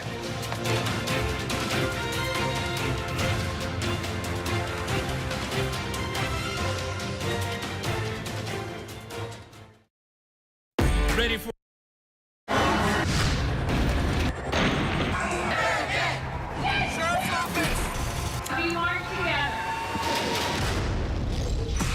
most powerful stories of our time, anytime. Nightline. It was an extraordinary story. A computer salesman was supposed to report to prison to begin a 17-year sentence. They let him turn himself into jail with no escort. No one thought he would run. How do you evade capture for 25 years? How do you do that? Now, join the search, following the U.S. Marshals as they uncover new leads in a global manhunt. Can you help catch this fugitive? Have you seen this man? Have you seen this man? Have you seen this man? Listen and join the all-new hunt wherever you get your podcasts. Now streaming on ABC News Live 2020. True crime, cinematic, real-life drama, stunning, the unthinkable. Follow the clues. The Hunt. True crime 2020. Now streaming on ABC News Live. This is the story of Elizabeth Holmes. And you got intrigued to see fantasy. You can't peel your eyes away. Now, as Elizabeth Holmes awaits sentencing, what you haven't heard. I was blown away. The new 2020 Friday night on ABC. A lot of applause for the president in that chamber tonight from both Republicans and Democrats. A lot of shaking of the hands, something we haven't seen in a couple of years, John. But tomorrow, the harsh reality, we continue to watch Russia inside Ukraine, and the president made it very clear on U.S. troops tonight. For all the tough talk about Russia, nothing will stop the Russian advance in what he said in the speech. And he said very clearly, American forces are not in conflict with Russian forces in Ukraine and will not be in conflict with Russian forces in Ukraine. But David, he also made it clear that the U.S. will defend every inch of NATO territory. That is a threat of, let's face it, war with Russia if Russia goes into a NATO country like Latvia or President Biden talking to President Zelensky. He's been asking for more, including a no-fly zone. That's not going to happen. That's not going to happen. It's the same thing. No troops, whether they're on the ground or in the air. And I think our U.S. military is very concerned about getting into any situation that will trigger some direct conflict with Russia, David. And after 11 minutes at the top talking about Russia and Ukraine, he turned it to domestic policy, inflation, and the coronavirus. And ending, David, on a hopeful note, saying we are stronger today than we were a year ago. We'll be stronger tomorrow than we are right now. But then there's this reality. He's got these issues at home: inflation, COVID, this stalled agenda, gun control, voting rights. And those midterms, David, they're just 8 months away. And we cannot forget that the midterms and the most recent ABC News polling shows that the Democrats are facing an uphill battle to maintain control in Congress. So we'll be watching that in the year to come. President Biden, his first State of the Union address before the nation, and in this particular year before the world, given what we're watching unfold. This is the worst situation that Europe has faced since World War II, with the situation on the ground with Vladimir Putin. And as James Longman reported from Moscow, the harsh reality there is that Vladimir Putin has no plans to retreat.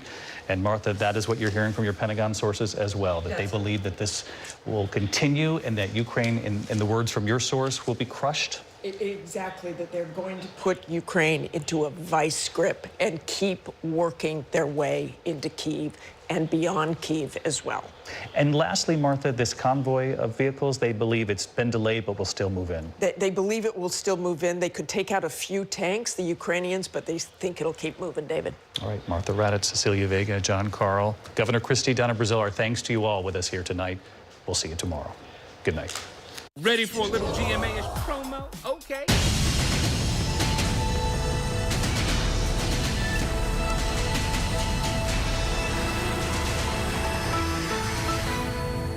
Russia's Vladimir Putin sought to shake the very foundations of the free world. Instead, he met with a wall of strength he never anticipated or imagined. Addressing the nation and the world. In his first State of the Union speech, President Biden vowed Russia's president will pay a price for his unprovoked war with Ukraine, a promise to the American people about the economy, and plans to push into the next phase of the pandemic. This is our moment to meet and overcome the challenges of our time, and we will. As one people, one America, the United States of America. Devastating moment of impact. Cameras capture the terrifying image of a projectile hitting a main TV tower in Ukraine's capital city of Kyiv. At least 5 people were killed and more than 5 others injured. Rescue crews combed through smoldering rubble. That tower supplies the city with television signals, taking away a valuable source of information for those who stayed behind. The strike also damaged a nearby Holocaust memorial. The Ukraine Ministry of Foreign Affairs is holding Russia responsible. Civilians under fire. Russia's attack on Ukraine taking an extreme turn, targeting populated areas that people need. Shopping centers, apartment buildings in the crosshairs. Tonight, the new, stronger arsenal being used by Russian forces. And words from a U.S. senior official warning President Vladimir Putin will stop at nothing. The number of those seeking refuge grows. More than 677,000 people have fled Ukraine within days, packing up their lives in search of safety. Nearly half of them children. We're with the families as they cross neighboring borders. Good evening, everyone. I'm Lindsay Davis. Thanks so much for streaming with us. We are here in Washington, D.C., covering President Biden's State of the Union address. It was one the world was certainly watching in the shadow of Russia's war in Ukraine. The death toll there mounting, and now 700,000 refugees and counting. Much of the speech resembled a wartime speech. Biden saying that Vladimir Putin met a wall of strength he never imagined. And it was a striking image in these divisive times to see the whole chamber standing and applauding in support support of Ukraine. This emotional moment, First Lady Jill Biden hugging Ukraine's ambassador after Biden quoted Ukraine's president saying light will win over darkness. For Americans back here worried about inflation and the economy, Biden telling them, I feel your pain, and that his top priority is getting prices under control. It is notable that 2 years into this pandemic, the president giving the speech in a packed chamber with no masks, a sign perhaps America has turned the corner. And for the first time in his presidency, Biden really able to interact with a packed room of politicians, doing what many says he does best, retail politics, hoping to bring both parties together. Our powerhouse political team is standing by with more. And we also have coverage of the Republican response. White House correspondent Mary Alice Parks has more on the State of the Union. Thank you, thank you, thank you. Tonight, President Biden speaking to a packed House chamber, rallying the nation and the world against a common foe. Putin may circle Kyiv with tanks, but he'll never gain the hearts and souls of the Iranian people. He'll never extinguish their love of freedom, and he will never weaken the resolve of the free world. Throughout the night, bipartisan solidarity for Ukraine, including this standing ovation for Ukraine's ambassador to the U.S., sitting in the balcony next to the First Lady. Down below, many in blue and yellow waving Ukrainian flags. Putin's latest attack on Ukraine was premeditated and totally unprovoked. He rejected repeated efforts at diplomacy. He thought the West and NATO wouldn't respond. He thought he could divide us at home, in this chamber, in this nation. He thought he could divide us in Europe as well. But Putin was wrong. We are ready. We are united, and that's what we did. We stayed united. Putin is now isolated from the world more than he has ever been. The president vowing to go after Russian oligarchs where it will hurt them most and match Europe's restrictions on Russian flights. Tonight, I'm announcing that we will join our allies in closing off American airspace to all Russian flights, further isolating Russia and adding additional squeeze on their economy. At the same time, the president seeking to reassure Americans about the turmoil overseas. I know news about what's happening can seem alarming to all Americans, but I want you to know we're going to be okay. We're going to be okay. When the history of this era is written, Putin's war in Ukraine will have left Russia weaker and the rest of the world stronger. Well, Biden promising to release more oil into the market and tackle anxiety over inflation. I get it.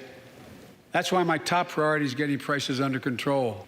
Lower your costs, not your wages. Make more cars and semiconductors in America. More infrastructure and innovation in America. More goods moving faster and cheaper in America. More jobs where you can earn a good living in America. Instead of relying on foreign supply chains, let's make it in America.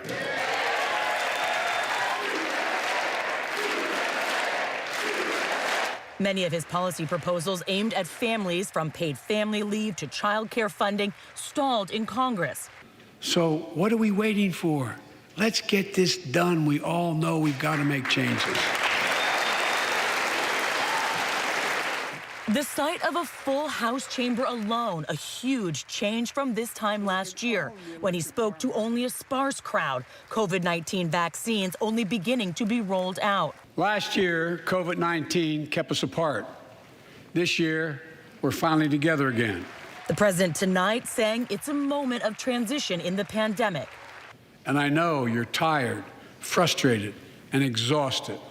But I also know this. Because of the progress we've made, because of your resilience and the tools that we have been provided by this Congress, tonight I can say we're moving forward safely back to a more normal routines. Biden arguing an increased supply of treatments will help if Americans do catch the virus. And if Congress provides the funds we need, we'll have new stockpiles of tests, masks, pills ready if needed. I can't promise a new variant won't come.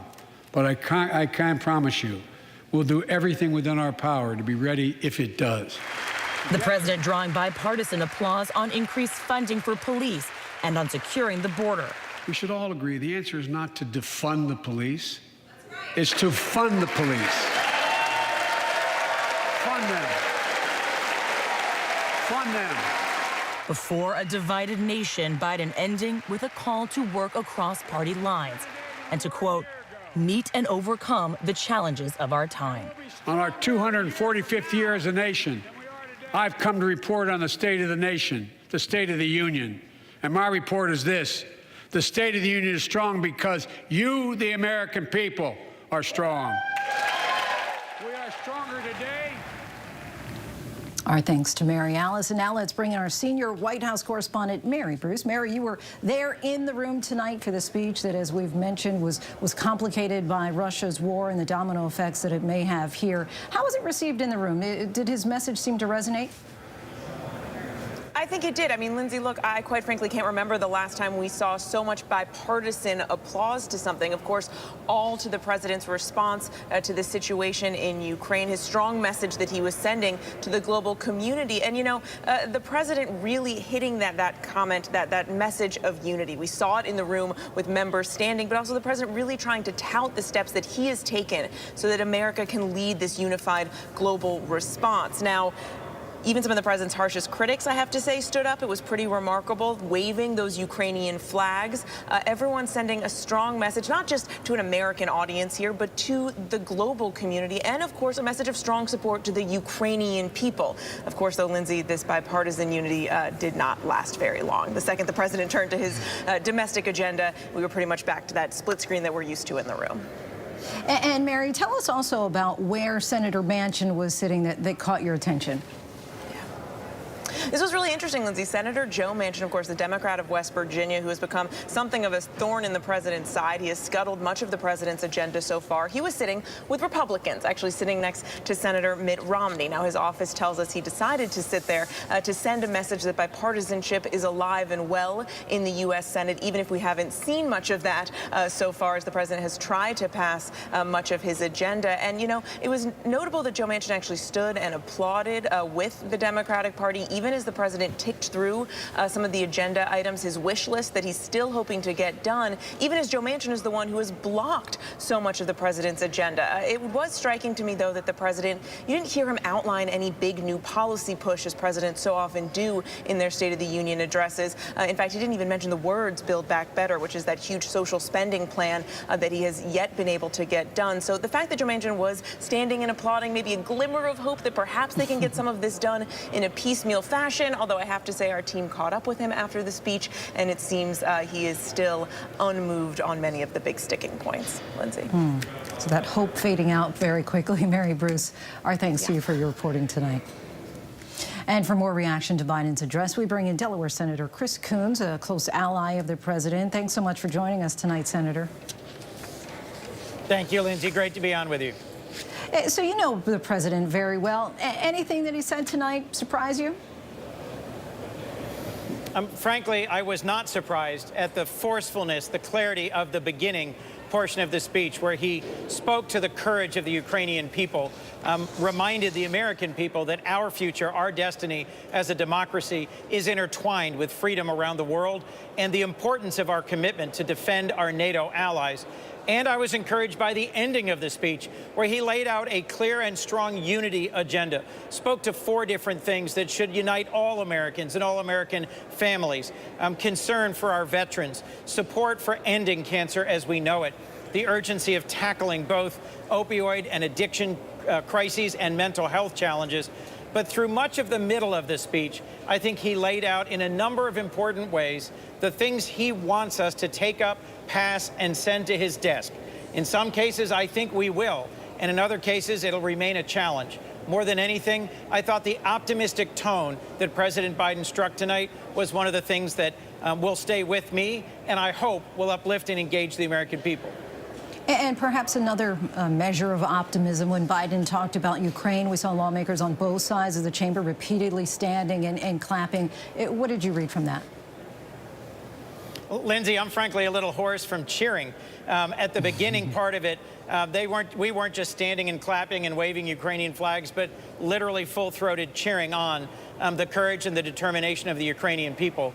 I'm working on the Appropriations Committee with my colleagues to make sure that we provide literally billions of dollars in additional assistance, as our president requested, both military assistance to sustain the Ukrainians' fight against Russia and Russia's aggression, and humanitarian assistance for the many, many refugees pouring out of Ukraine into Eastern Europe.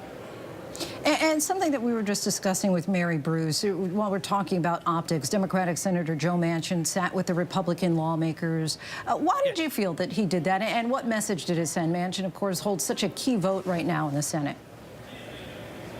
Well, Lindsay, at different points over the 12 years that I've been here, Joe Manchin and I were sworn in the same day. There have been periods where Democrats and Republicans have sort of mixed it up and sat with each other as a sign of bipartisanship. He was one of the few doing it this year. And yes, I was closely watching when he stood and applauded. And he applauded a number of vital elements in President Biden's plan for going forward. For example, reducing prescription drug prices. When President Biden memorably introduced his guest, Josh, a young man, a boy really, who's struggling with diabetes and affording insulin, a vital medication for the 10% of Americans impacted by diabetes. I noticed Senator Manchin was cheering, applauding forcefully. There are elements of the Build a Better America plan that President Biden laid out tonight, like reducing the deficit, like funding and reforming police and policing, and dealing with prescription drug prices, that I think Senator Manchin and many other senators of both parties are able to support. Some segments of it just not calling it Build Back Better at this point. And you also got a special shout out tonight when the president mentioned Delaware as the land of corporate America, where you both got elected, even while supporting higher corporate taxes. I am curious, though, if you think that Biden would be able to get enough support to actually change the corporate tax rate, which President Trump and the Republicans lowered. Well, frankly, that is something that is overwhelmingly popular with the American people, is tax fairness, making sure that some of the largest and most prosperous American companies pay their fair share of taxes. So, you know, frankly, are Republicans going to embrace raising the minimum corporate tax rate? Probably not. But is this something the American people want us doing? Yes. One of the things that President Biden has spoken about and stood up to is the influence of dark money, of super PACs that raise money from those who aren't paying their fair share, whether individuals or corporations, and who try and influence and shape elections in the Senate, the House, and the shape of the Supreme Court. We are about to consider President Biden's nominee, Judge Ketanji Brown Jackson, currently on the D.C. Circuit. And we're already seeing campaigns against her where we don't know who's funding them and where they're coming from. That's been a feature of a number of previous Supreme Court fights. And I frankly think the American people would like to see us be both more fair in who's paying taxes and more transparent in who's funding some of these attacks. Senator Chris Coons, always appreciate you joining us and coming on the show. Thank you so much for your time tonight. Thank you, Lindsay. From the politicians and the pundits, now let's take it to the people and check in with our Maria Villarreal, who is in Houston and hearing from Texas voters of all backgrounds tonight. Good evening, Maria. The State of the Union, of course, wrapped just a few minutes ago, and you've been talking with the voters there all night. Really eager to hear what they have to say. Well, you know, Lindsay, we've got 10 people behind me right now. All of them have been listening in. They've been here throughout the night to give their opinion. One thing we can all agree on is that Josh was definitely cute. But something that was very surprising that all of us wanted to touch on was the fact that President Biden was able to get through so many topics that people wanted to hear about. So we're going to go over them: immigration, inflation, the economy, education, also infrastructure. So all of that coming up in just a few minutes. John was certainly cute that week, or Josh, rather. We can all certainly agree on that, Maria Villarreal. Stand by. We're going to come back to you in just a few moments. But now, for some commentary from the other side of the aisle, we'd like to bring in Kentucky Congressman Andy Barr. Congressman, thanks so much for joining us tonight. Good to be with you, Lindsay. So the president predictably started his speech with strong words for Russian President Vladimir Putin, including a ban on Russian aircraft in U.S. airspace. The president even earned a standing ovation multiple times with regard to that. As a member of the Foreign Affairs Committee yourself, what do you think of how the Biden administration has handled Putin and the war in Ukraine? Well, look, strong words are appropriate, but the reason why we're in this situation right now, which is an unprecedented military invasion into a sovereign country, the first time we've seen this since World War II, the reason we're in this situation is that we didn't have adequate deterrence to begin with. And the Biden administration unfortunately made a terrible mistake when they waived the sanctions on the Nord Stream 2 pipeline with no reciprocal commitments from Vladimir Putin. I think the disastrous retreat from Afghanistan was a signal that the United States was unwilling to stand by its allies. All of this not only failed to deter the Russian aggression, but invited Russian aggression. And now the problem with tonight's speech is we don't just need tough talk, we need tough policy changes that actually will deter further Russian aggression. We need more of a commitment for arms to get to the Ukrainian resistance. And on the sanctions front, the problem with the sanctions on the banks and on the Russian central bank is the general license that allows for energy transactions to go forward. This is not preventing Putin from continuing to export oil and natural gas and finance his war machine against the innocent Ukrainian people. So I would have liked to have heard the president reverse course on many of these policies. He did not give the signal he needed to do to say that no matter what, he's going to stay with the Ukrainian people throughout this. And he didn't speak directly to Vladimir Putin in the way that he needed to, not just with strong words, but with announcing important, tough actions. And tonight, President Biden said that his top priority is to get prices under control and bring inflation down. He said that we'll buy more American goods and make more American goods. How realistic would you say that goal is? Well, you know, we heard him say we need more made in America, but you notice that he didn't talk about more made in America energy. That's one of the problems that we're facing in terms of the failure of deterrence with respect to Vladimir Putin. We continue to this day, 6 days after the invasion, to import over 600,000 barrels of Russian oil. That's financing the Russian war effort against the Ukrainian people. It would have been nice to hear the president announce an embargo and a complete reversal of no longer will the United States be importing Russian oil or petroleum products. That would have been a good first start. But the next thing that the president needs to do is to announce that he's going to reverse course on constraining domestic energy production. We need to go back to a position of energy dominance in the world.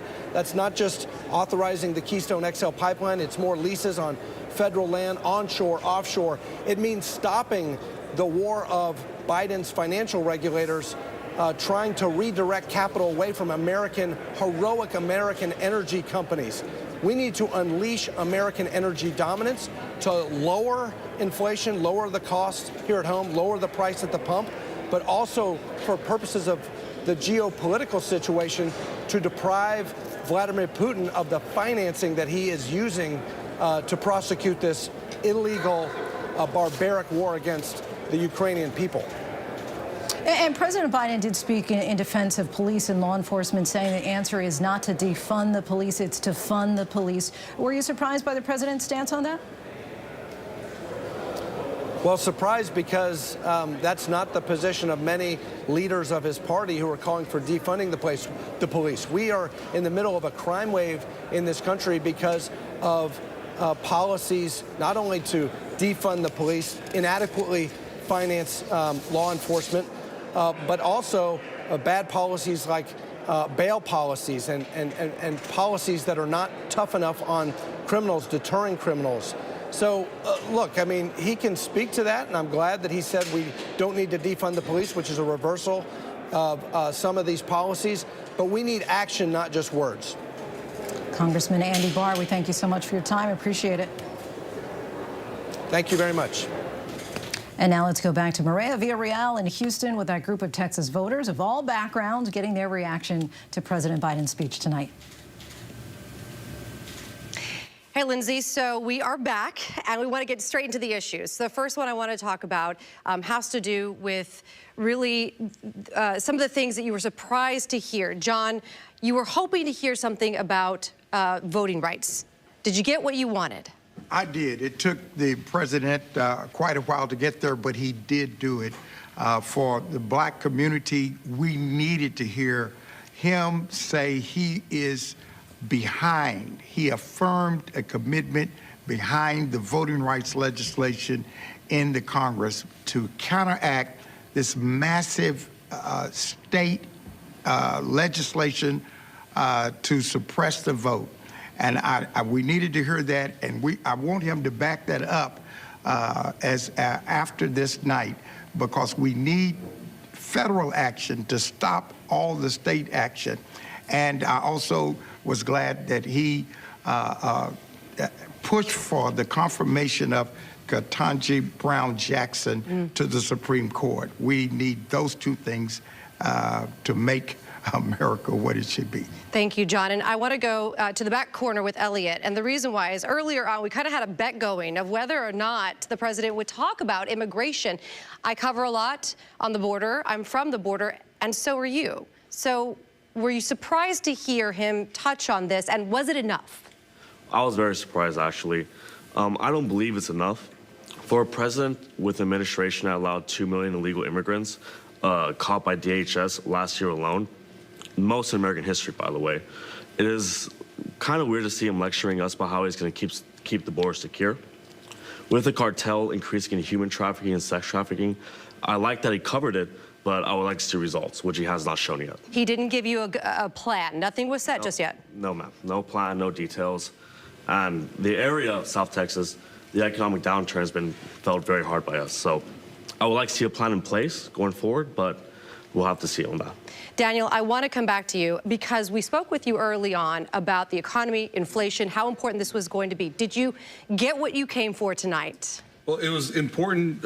He did touch on something that affects all of us, which is the 4 major meat processing plants. So I'm glad that is on his radar to take a look at that and see what we can do to improve production or add additional facilities to get more supplies on the shelves of grocery stores. Did he give you hope?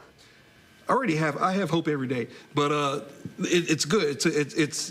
We got to get back to some normalcy, get prices down. That way, us in the hospitality restaurant industry can get our prices back to where we need to be, so we can hire more people. You said normalcy, and that immediately makes me think about COVID and the discussion that we had today in the pandemic. And I want to go to Dr. Kabir in the back, because I think, obviously, in your day job, this is what you've been wrestling with for the last 2+ years. Right. Was it enough? Did you get hope off of today's conversation? Yeah, I think his speech was very nice. I thought that he did a fantastic job when it came to discussing the full breadth of issues that are going on right now. I mean, COVID is just one of many factors. I think his speech overall was very inspirational, and he put in a couple of nice points where I feel that he can potentially make a good positive impact on U.S. healthcare.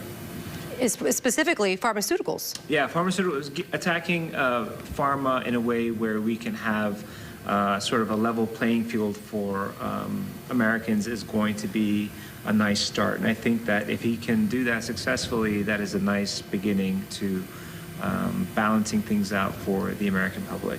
Elizabeth, watching you, I saw you nodding your head in approval in some situations, but also there was a point where I could see you definitely were not vibing with what the president was saying when it had to do with taxes, and more importantly, taxing corporations and the wealthy. What made you shake your head in disapproval?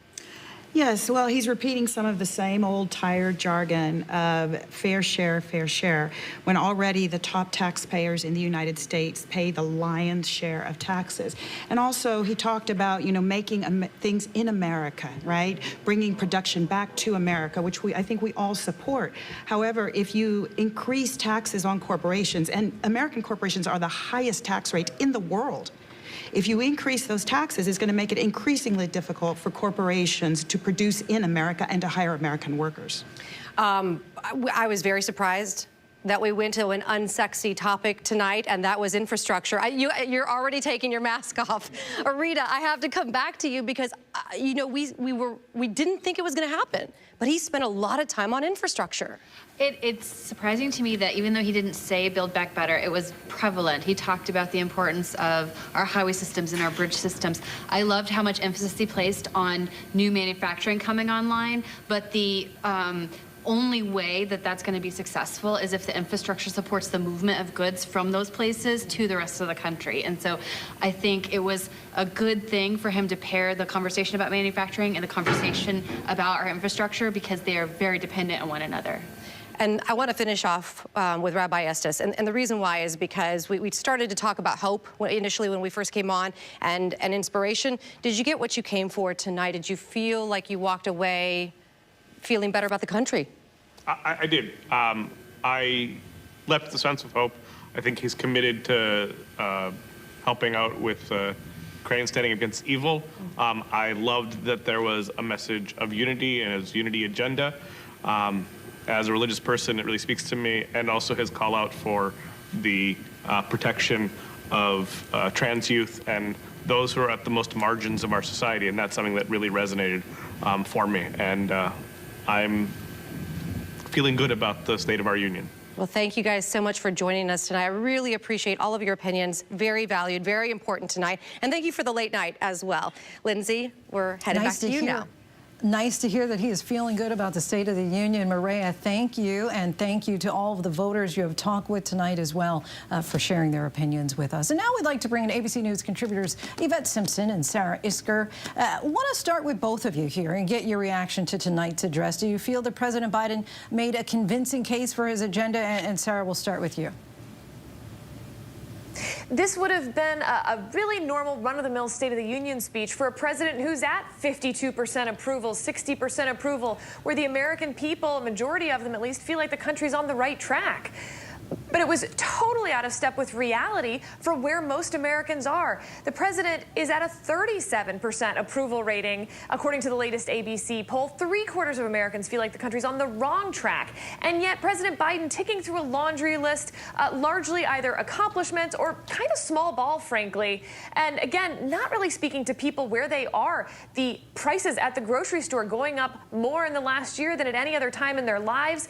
Gas prices going up and expected to go up more because of what's going on in Ukraine. So I thought it was odd, a missed opportunity for a White House looking for a reset after a tough 6 months. Yvette, you just heard what Sarah had to say. Do you think it was small ball, a missed opportunity? You know, I think the issue is not about what he said, but about Americans believing what he is able to do. And I think a lot of the things he said, he kind of tucked it over to Congress. I need you to pass this. I need you to pass that. And I think one of the major issues with Joe Biden so far is Americans don't know whether he's actually going to be able to do it with the Congress that he has, and he hasn't really used executive action to make these things happen. And so it was a great speech, but the question is, what is he actually going to be able to do? I do agree with Sarah that with a 37% approval rating, it means that Democrats aren't satisfied and Republicans. And I think he made a mistake by appealing to Republicans over his base. There were so many opportunities where he gave Republicans a pass or called for unity or even took cheap shots at progressives rather than talking to the base who really wants to support him, but they don't hear him talking about the things that matter to them every single day. And Yvette, I want to stay with you. We just heard from those Texas voters. Did anything that you just heard from them resonate with you? You know, I'm in Texas right now, in Laredo, and I've been crossing this state. My team and I have primaries today. It's big election day. And it sounds exactly what I'm hearing. I mean, it's a battleground state. It's a very divided state. We have a big gubernatorial race with Beto O'Rourke now, we know, and Governor Abbott. And I think you're hearing in Texas the divide between Republicans and Democrats. And you're hearing the fact that people really chosen a jersey, blue or red. The hope is that over the course of this year, we can get more and more people to realize the things that we have more in common and get real solutions. And what I'm hearing is people are really digging in to the rhetoric that either they're hearing from their Republican representatives or the Democratic representatives. And Sarah, soaring inflation is pinching nearly every American family at this point. Biden advocated for buying and manufacturing goods and parts in America, and he urged Congress to confirm his picks for the Federal Reserve Board. Do you think that he addressed this issue adequately? No, Americans are not interested in whether he's looking to confirm someone to the Federal Reserve Board. They're saying milk is 40 cents more than it was last week. Do you know that, Mr. President? And that's where some of this is just State of the Unions aren't great for this. They turn into a laundry list when the American people's eyes glaze. My eyes glaze over, and I do this for a living. Instead of delivering a speech that would land in people's lives. As Yvette said, it was weird for him to be taking shots at progressives and Republicans. Who was the audience for this speech? Because it wasn't the American people, it wasn't members of Congress in his base, and it wasn't Republicans he needs to actually get some of this done, and no mention of the filibuster? I don't know, just every missed opportunity you could imagine. Yvette, I want to ask you, Biden said that he wants to fund the police, not defund the police. How do those words land with progressive lawmakers? You know, I think progressives are infuriated. When you think about what just happened in Minneapolis with Amir Locke, when you think about the fact that people are still reeling from the cases that are going forward with George Floyd's murderers, you know, what we want to hear is, what is your solution to the issue of policing, over-policing, and the murder of African Americans? African Americans are the base. We need to get young black voters excited about Biden again, and he didn't talk about police accountability. He really took a cheap shot that really made Republicans stand up, but it doesn't show that he understands this issue the way that people on the ground understand it. Defund the police was never about police funding. It was all about Black Lives Matter and not murdering black and brown people. And he talked very little about the George Floyd Policing Act. He talked very little about ending qualified immunity, those ending the legalizing marijuana and dispensing with some of the folks who are still serving jail time for petty, small possession charges. He could have gained major points if he had talked about that and broken that down rather than cheap rhetoric that is meant to appeal to Republicans who won't support him anyway. Yvette Simpson, Sarah Isker, we thank you both so much for your time. Thank you. Thank you so much, Lindsay. And when we come back, the heart-stopping moment, a father rescues his son from a charging bull during a rodeo. You will not want to miss that. The investigation into a deadly shooting at a California church. But up next, another disturbing turn in the war in Ukraine. Are the Russians now targeting civilians? With so much at stake, so much on the line, more Americans turn here than any place else. ABC News World News Tonight with David Muir, America's #1 most watched newscast, now streaming on ABC News Live. It was a scary time. In the 70s, you had multiple bodies showing up in Los Angeles. There were so many murders happening. You had to have a name for it, serial killer. There was a human head in there. This was premeditated evil. You have this clock. This person is going to do this again. It's me against the killer. Who's going to win? We'll see who laughs last. What came next was unlike anything they had ever seen. Admit it. These days, what you need to know seems to change just about every day. What is it that you really want to know, need to know? To help you not just get through your day, but to make the most of it. Feel smarter. Feel better. Feel happier. Well, how about a third hour of Good Morning America? GMA 3, what you need to know. Now streaming on ABC News Live. It's all about you. I risked my life. I put my family in danger. If I was caught, they would have put a bullet in my head. But it was the right thing to do. It was the only thing to do. Terror plot foiled in Garden City, Kansas. That would have been one of the most deadly acts of domestic terrorism ever in the United States. It would have been Oklahoma City. He put his family, himself, in jeopardy for us.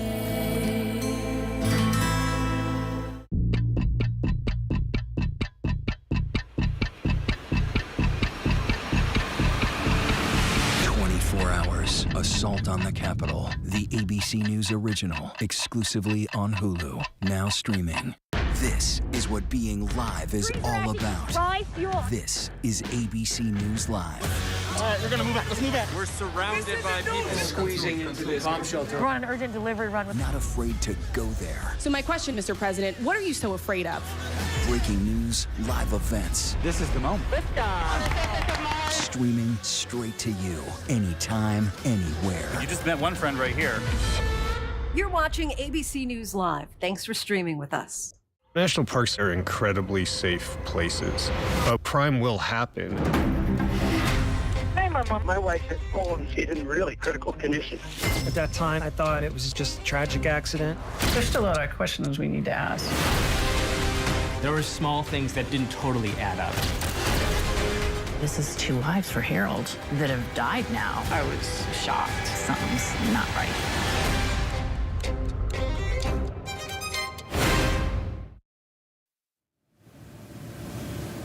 Welcome back. President Biden began his State of the Union address talking about the war in Ukraine, and it's a crisis that, of course, is only getting worse.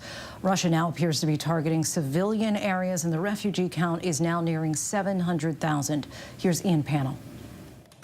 This is the onslaught Ukrainians are facing tonight. A tank firing into a building in a town north of Kyiv. Not far away, a Russian missile slamming into Kyiv's main TV and radio tower, captured in these images posted on social media. The strike reportedly hitting the site of the Babi Yar Holocaust Memorial, which honours the memory of 33,000 Jews slaughtered by the Nazis 80 years ago.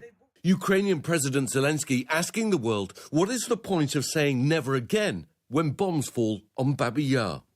In the southern city of Kherson, a residential apartment building bombed in this video circulating on social media. And in eastern Ukraine, a cruise missile strike on a government building in the country's second largest city, Kharkiv. At least 6 people killed there. We talked with the governor today, who said the Russians are now deliberately targeting civilians. In the central square of our city, there are no military objects, he says. Among the dead, there are no military, only civilians. And increasingly, it is civilians who are coming under fire. More than 350 people have been killed, according to Ukrainian officials. 1,600 have been injured in less than a week. And this is why. This image circulating online shows what appears to be a Russian missile landing in an apartment kitchen on the outskirts of Kharkiv. The attacks come a day after the shelling of a residential neighborhood in the city. Experts believe the Russians may have used cluster bombs, which rain smaller deadly bomblets over a wide area. International authorities now opening a war crimes investigation into Russia's tactics. A senior US official telling ABC News the fear now is that, quote, the Russians will crush Ukraine in order to win. But there are increasing reports that Russian soldiers are suffering poor morale and shortages of food and fuel. Today, we met Petro Poroshenko, the former president of Ukraine, who's rallying fighters and civilians. Please, please, don't trust Putin. Never in your life. Don't trust Putin. Putin expected that within a very short period of time, within 2 days, he will rise up the Russian flag on the Ukrainian capital. This has not happened. In Melitopol, in the south of the country, unarmed protesters bravely tried to block Russian military vehicles today. But in nearby Mariupol, the mayor says his city's surrounded and under constant Russian shelling. And in an ominous sign, a Russian military convoy that at one point stretched 40 miles long is now winding its way closer to the capital. Okay. Ukrainian fighters and citizen soldiers say they're ready to meet the superior Russian firepower head-on, as we saw today at this territorial defense base in Kyiv. There are scenes like this now being played out across this city and across the country. Up until a week ago, these guys had regular jobs and regular lives. Today, they've got weapons and they're ready to stand and fight the Russian invasion. The volunteers are already defending the streets, here searching a man just across from the base, afraid of Russian infiltrators operating in the city. I'm here because I think we have freedom in our head. Olena's husband is now keeping the lights on at the city's main power plant. Her son has left his studies to volunteer and fight. Now she's volunteering too, providing hot meals for hungry soldiers. We are here because we want to live. You want to live? We want to live. We want to fight for our country, for our freedom. And fighting for it, they are doing our thanks to Ian. Hundreds of thousands of Ukrainian families have had their lives not only upended, but destroyed by Putin. The UN announcing that their agencies and NGO partners are in need of a whopping $1.7 billion in order to support refugees. And as our Matt Gutman shows us, more than half of those displaced are children. Baby Sophia sleeps tucked in the corner because her parents say that's where the bombs can't get to her. James and Anna Burke fled Kyiv 8 days ago, now shielding their baby just a few weeks old. Shedding possessions at each stop, it's now down to 2 backpacks and a car seat. Ditched the crib 2 cities ago. And so now it's like diapers and documents. Yes. Yeah. And her clothes, like just to... And her clothes. James is American, Anna Ukrainian, their family among the nearly 700,000 refugees fleeing the violence. And like so many, their exodus has been punctuated by uncertainty and air raid sirens. A plane flew over by very quickly, and then you heard them trying to shoot it down. And so you're hearing anti-aircraft fire going out. And what did you do? We just rolled over. We rolled over and laid on our baby. Yesterday, they tried to go by rail. Lviv station so jammed with refugees, they turned back. And we saw them there tightly packed in those tunnels, waiting to board the trains to Poland and to safety. There were more trains today, mostly standing room only. Just seconds ago, the final call. Women and children, you can see that baby in pink being loaded on. She's being held by a border guard right now. And everywhere you see people preparing their documents. This is the most important thing they're carrying. Inside, we saw this mother weeping into her hands, then reaching over to embrace her daughter. They hold each other. Just across the border in Poland, refugees are met with an outpouring of humanitarian aid. Our Marcus Moore is there. There is a monumental effort to help those families. Volunteers here in Poland are giving them clothing, food, and medicine. They dig through boxes of clothes and other necessities, pulling out boots and taking a moment to grab something to eat. Tomorrow, the Burks are going to try again, this time on one of those clogged land borders, leaving almost everything except what's most precious. It's just material stuff. Yeah, we'll get it. Important documents. This is the most important thing. Exactly. Those scenes just don't get any easier to watch. Our thanks to Matt for that. Still ahead, the major new TikTok rule change. Inflation rates were front and center at the State of the Union tonight. How is the state of the U.S. economy? We take a look by the numbers. But first, our tweet of the day. Since we are here in Washington, D.C., this really spoke to us. The National Cherry Blossom Festival making its prediction for when the trees will blossom. Spring is coming soon. It was an extraordinary story. A computer salesman was supposed to report to prison to begin a 17-year sentence. They let him turn himself into jail with no escort. No one thought he would run. How do you evade capture for 25 years? How do you do that? Now, join the search, following the U.S. Marshals as they uncover new leads in a global manhunt. Can you help catch this fugitive? Have you seen this man? Have you seen this man? Have you seen this man? Listen and join the all-new hunt wherever you get your podcasts. The deeper you go into the black market, the darker it gets. Trafficked, Wednesdays at 9 on National Geographic. It was a scary time. In the 70s, you had multiple bodies showing up in Los Angeles. There were so many murders happening. You had to have a name for it, serial killer. There was a human head in there. This was premeditated evil. We have this clock. This person is going to do this again. It's me against the killer. Who's going to win? We'll see who laughs last. What came next was unlike anything they had ever seen. World News Now. And America This Morning. The best new videos. Breaking news overnight. Your money and concerns about inflation. The pandemic is not over. The stories people are talking about. You don't want to shave your legs? Don't. I was just saying. And what to expect in the day ahead. From the top of the world, baby! ABC World News Now and America This Morning. Weekday morning starting at 2 a.m. Eastern. Up all night to keep you up to date. Right now, with so much at stake, Sunday mornings, this is the place. Taking on all the tough questions, straightforward reporting, no spin, no hype, no bull. Thank you for making ABC's This Week with George Stephanopoulos the #1 Sunday morning news show versus the competition. Welcome to This Week. Take America's #1 news with you, anywhere you go, anytime, free. Download the ABC News app now. Breaking news, exclusives, 24/7. There for you with one touch. The ABC News app. Download it now. She was diva, drama, money and fame, amazing, the prime housewife. Then suddenly, We've seen a lot of things on The Real Housewives, but we've never seen anyone be arrested. unpredictable rich woman. Sign me up. Is that the gun? That's not the gun. What is it? I won't ask you again then.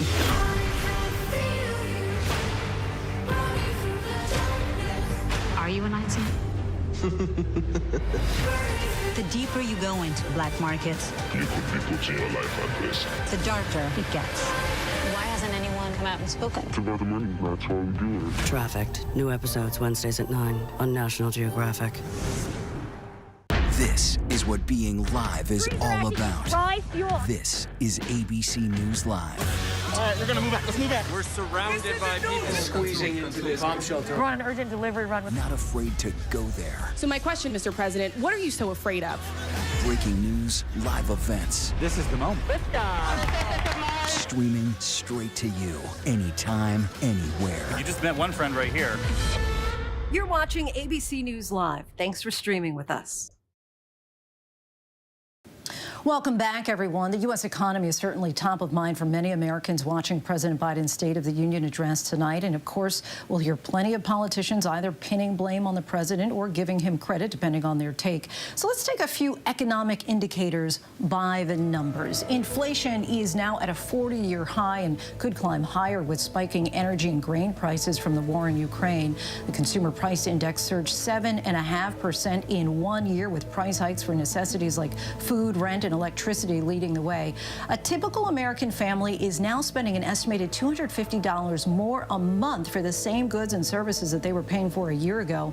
Wages are rising for many workers, but taking into account inflation and spending power, the so-called real wage for hourly workers has dropped 1.7% in a year, according to the Labor Department. The good news is that unemployment is at a low 4%, and more than 6 million jobs have been added since President Biden took office. But we're still nearly 3 million jobs short of where we were pre-pandemic. Still to come, will there be a baseball season with negotiations going the wrong way? What does a mother tell a child when their family is forced to uproot? So many families forced to do just that as they flee Ukraine. First, a look at the top trending stories on abcnews.com.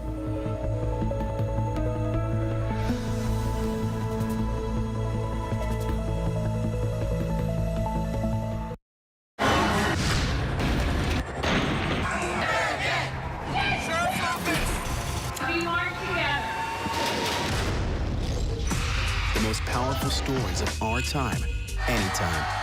Nightline. It was an extraordinary story. A computer salesman was supposed to report to prison to begin a 17-year sentence. They let him turn himself into jail with no escort. No one thought he would run.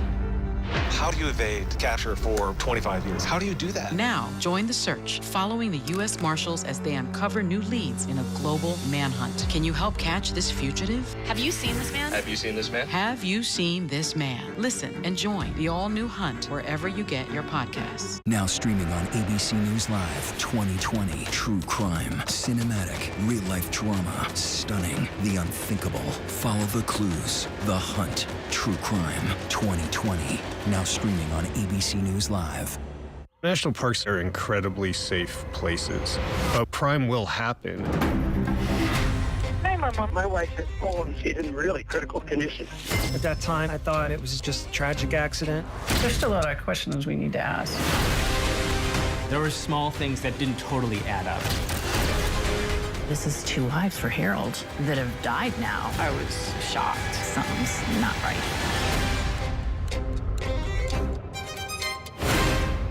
Admit it. These days, what you need to know Seems to change just about every day. what is it that you really want to know, need to know, To help you not just get through your day, but to make the most of it. Feel smarter.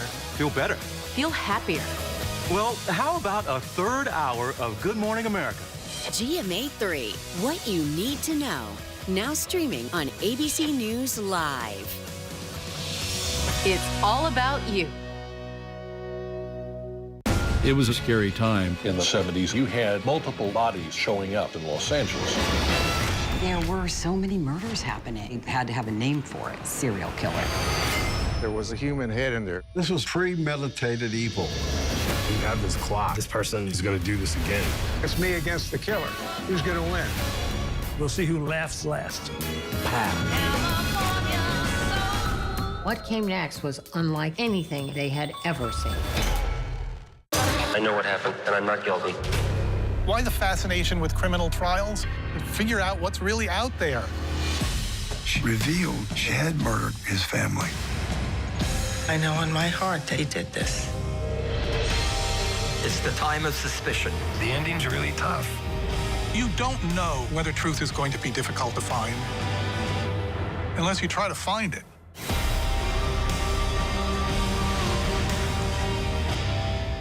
This is what being live is all about. This is ABC News Live. All right, we're gonna move back. Let's move back. We're surrounded by people squeezing into this bomb shelter. We're on an urgent delivery run with. Not afraid to go there. So my question, Mr. President, what are you so afraid of? Breaking news, live events. This is the moment.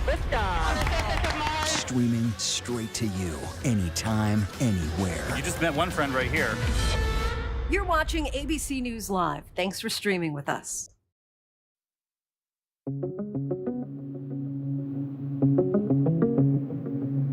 One of the largest school districts in the country is dropping its mask mandate for students today. Starting today, Houston schools will no longer require masks for its students. Masks will become optional within schools, facilities, and school buses. A lot of the students tend to be a little careless at times, and that does put others at risk. No, we need to keep these masks. Just because the numbers are going down does not mean that we are safe and ready for it yet. Starting Wednesday, New York Public Schools will also ditch its mask mandates, with LA, Chicago, Washington, D.C., and other major areas around the country following suit. The decisions are coming after the CDC recently announced relaxed masking guidelines for much of the country. A deadly tragedy at a California church. 5 people were killed, including 3 children, at a visit with their father. It was a supervised visit that was underway in the main sanctuary of the church. A father was to have time with his 3 children, all under the age of 15, with a chaperone. Their mother was not there. During that meeting, the father, police say, shot and killed his children, the chaperone, and then himself.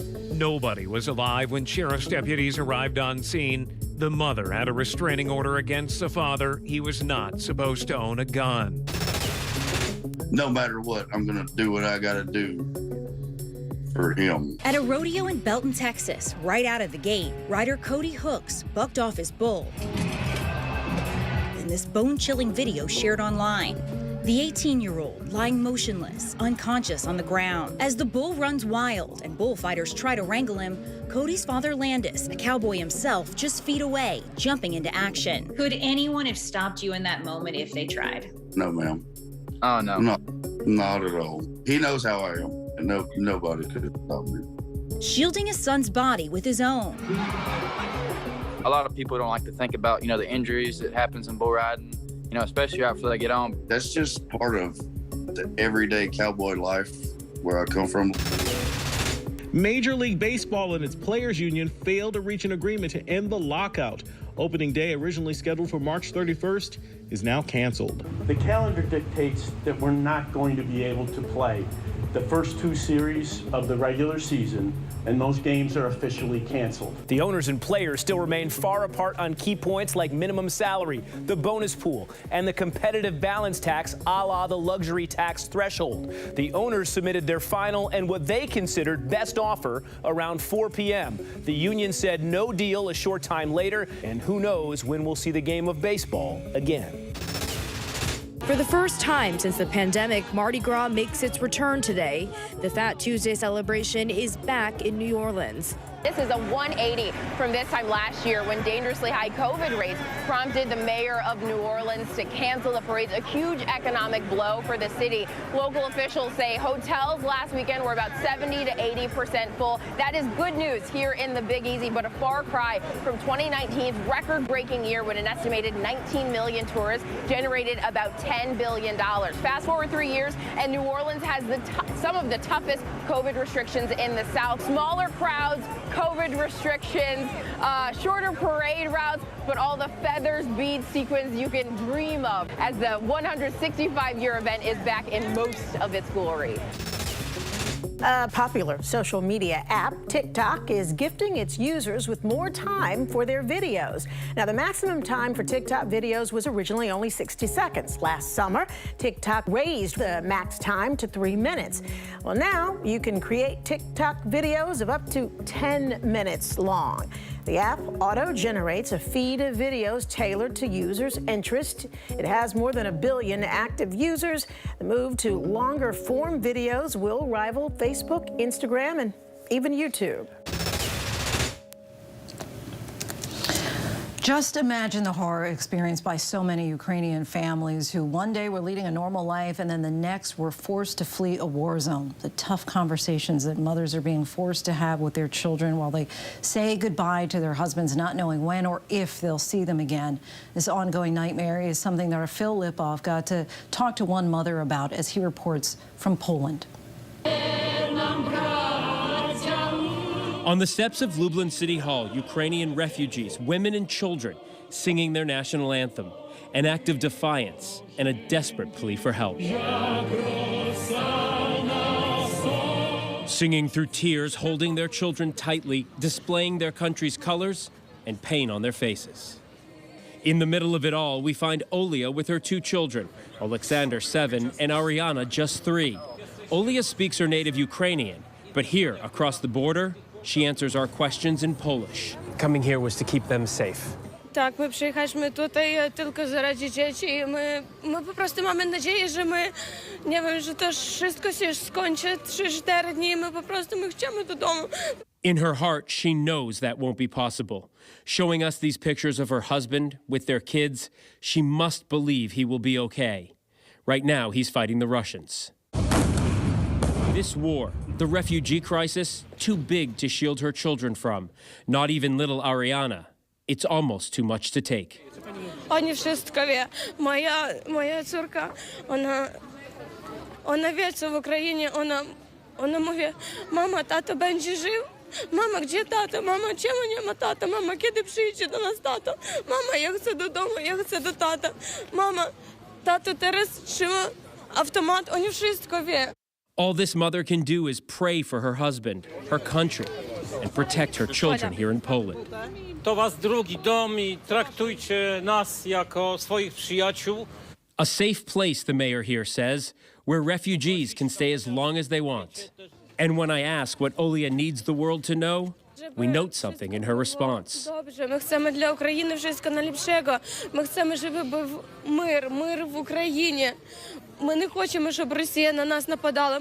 When she uses the word peace, she suddenly begins to speak Russian. A poignant reminder that most everyone in this region is connected in some way. A reminder that no matter what the language, the message of peace, hope, and safety is the same. Our thanks to Phil for that. And before we go tonight, the image of the day. On this first day of Women's Month, we have, for the first time in our nation's history, 2 women sitting in the chairs for the Vice President and the Speaker of the House during the State of the Union. Both are daughters of immigrant women and represent the possibilities of the American dream. And that is our show for this hour. Be sure to stay tuned to ABC News Live for more context and analysis of the day's top stories. I'm Lindsay Davis. Thanks so much for streaming with us. Have a great night.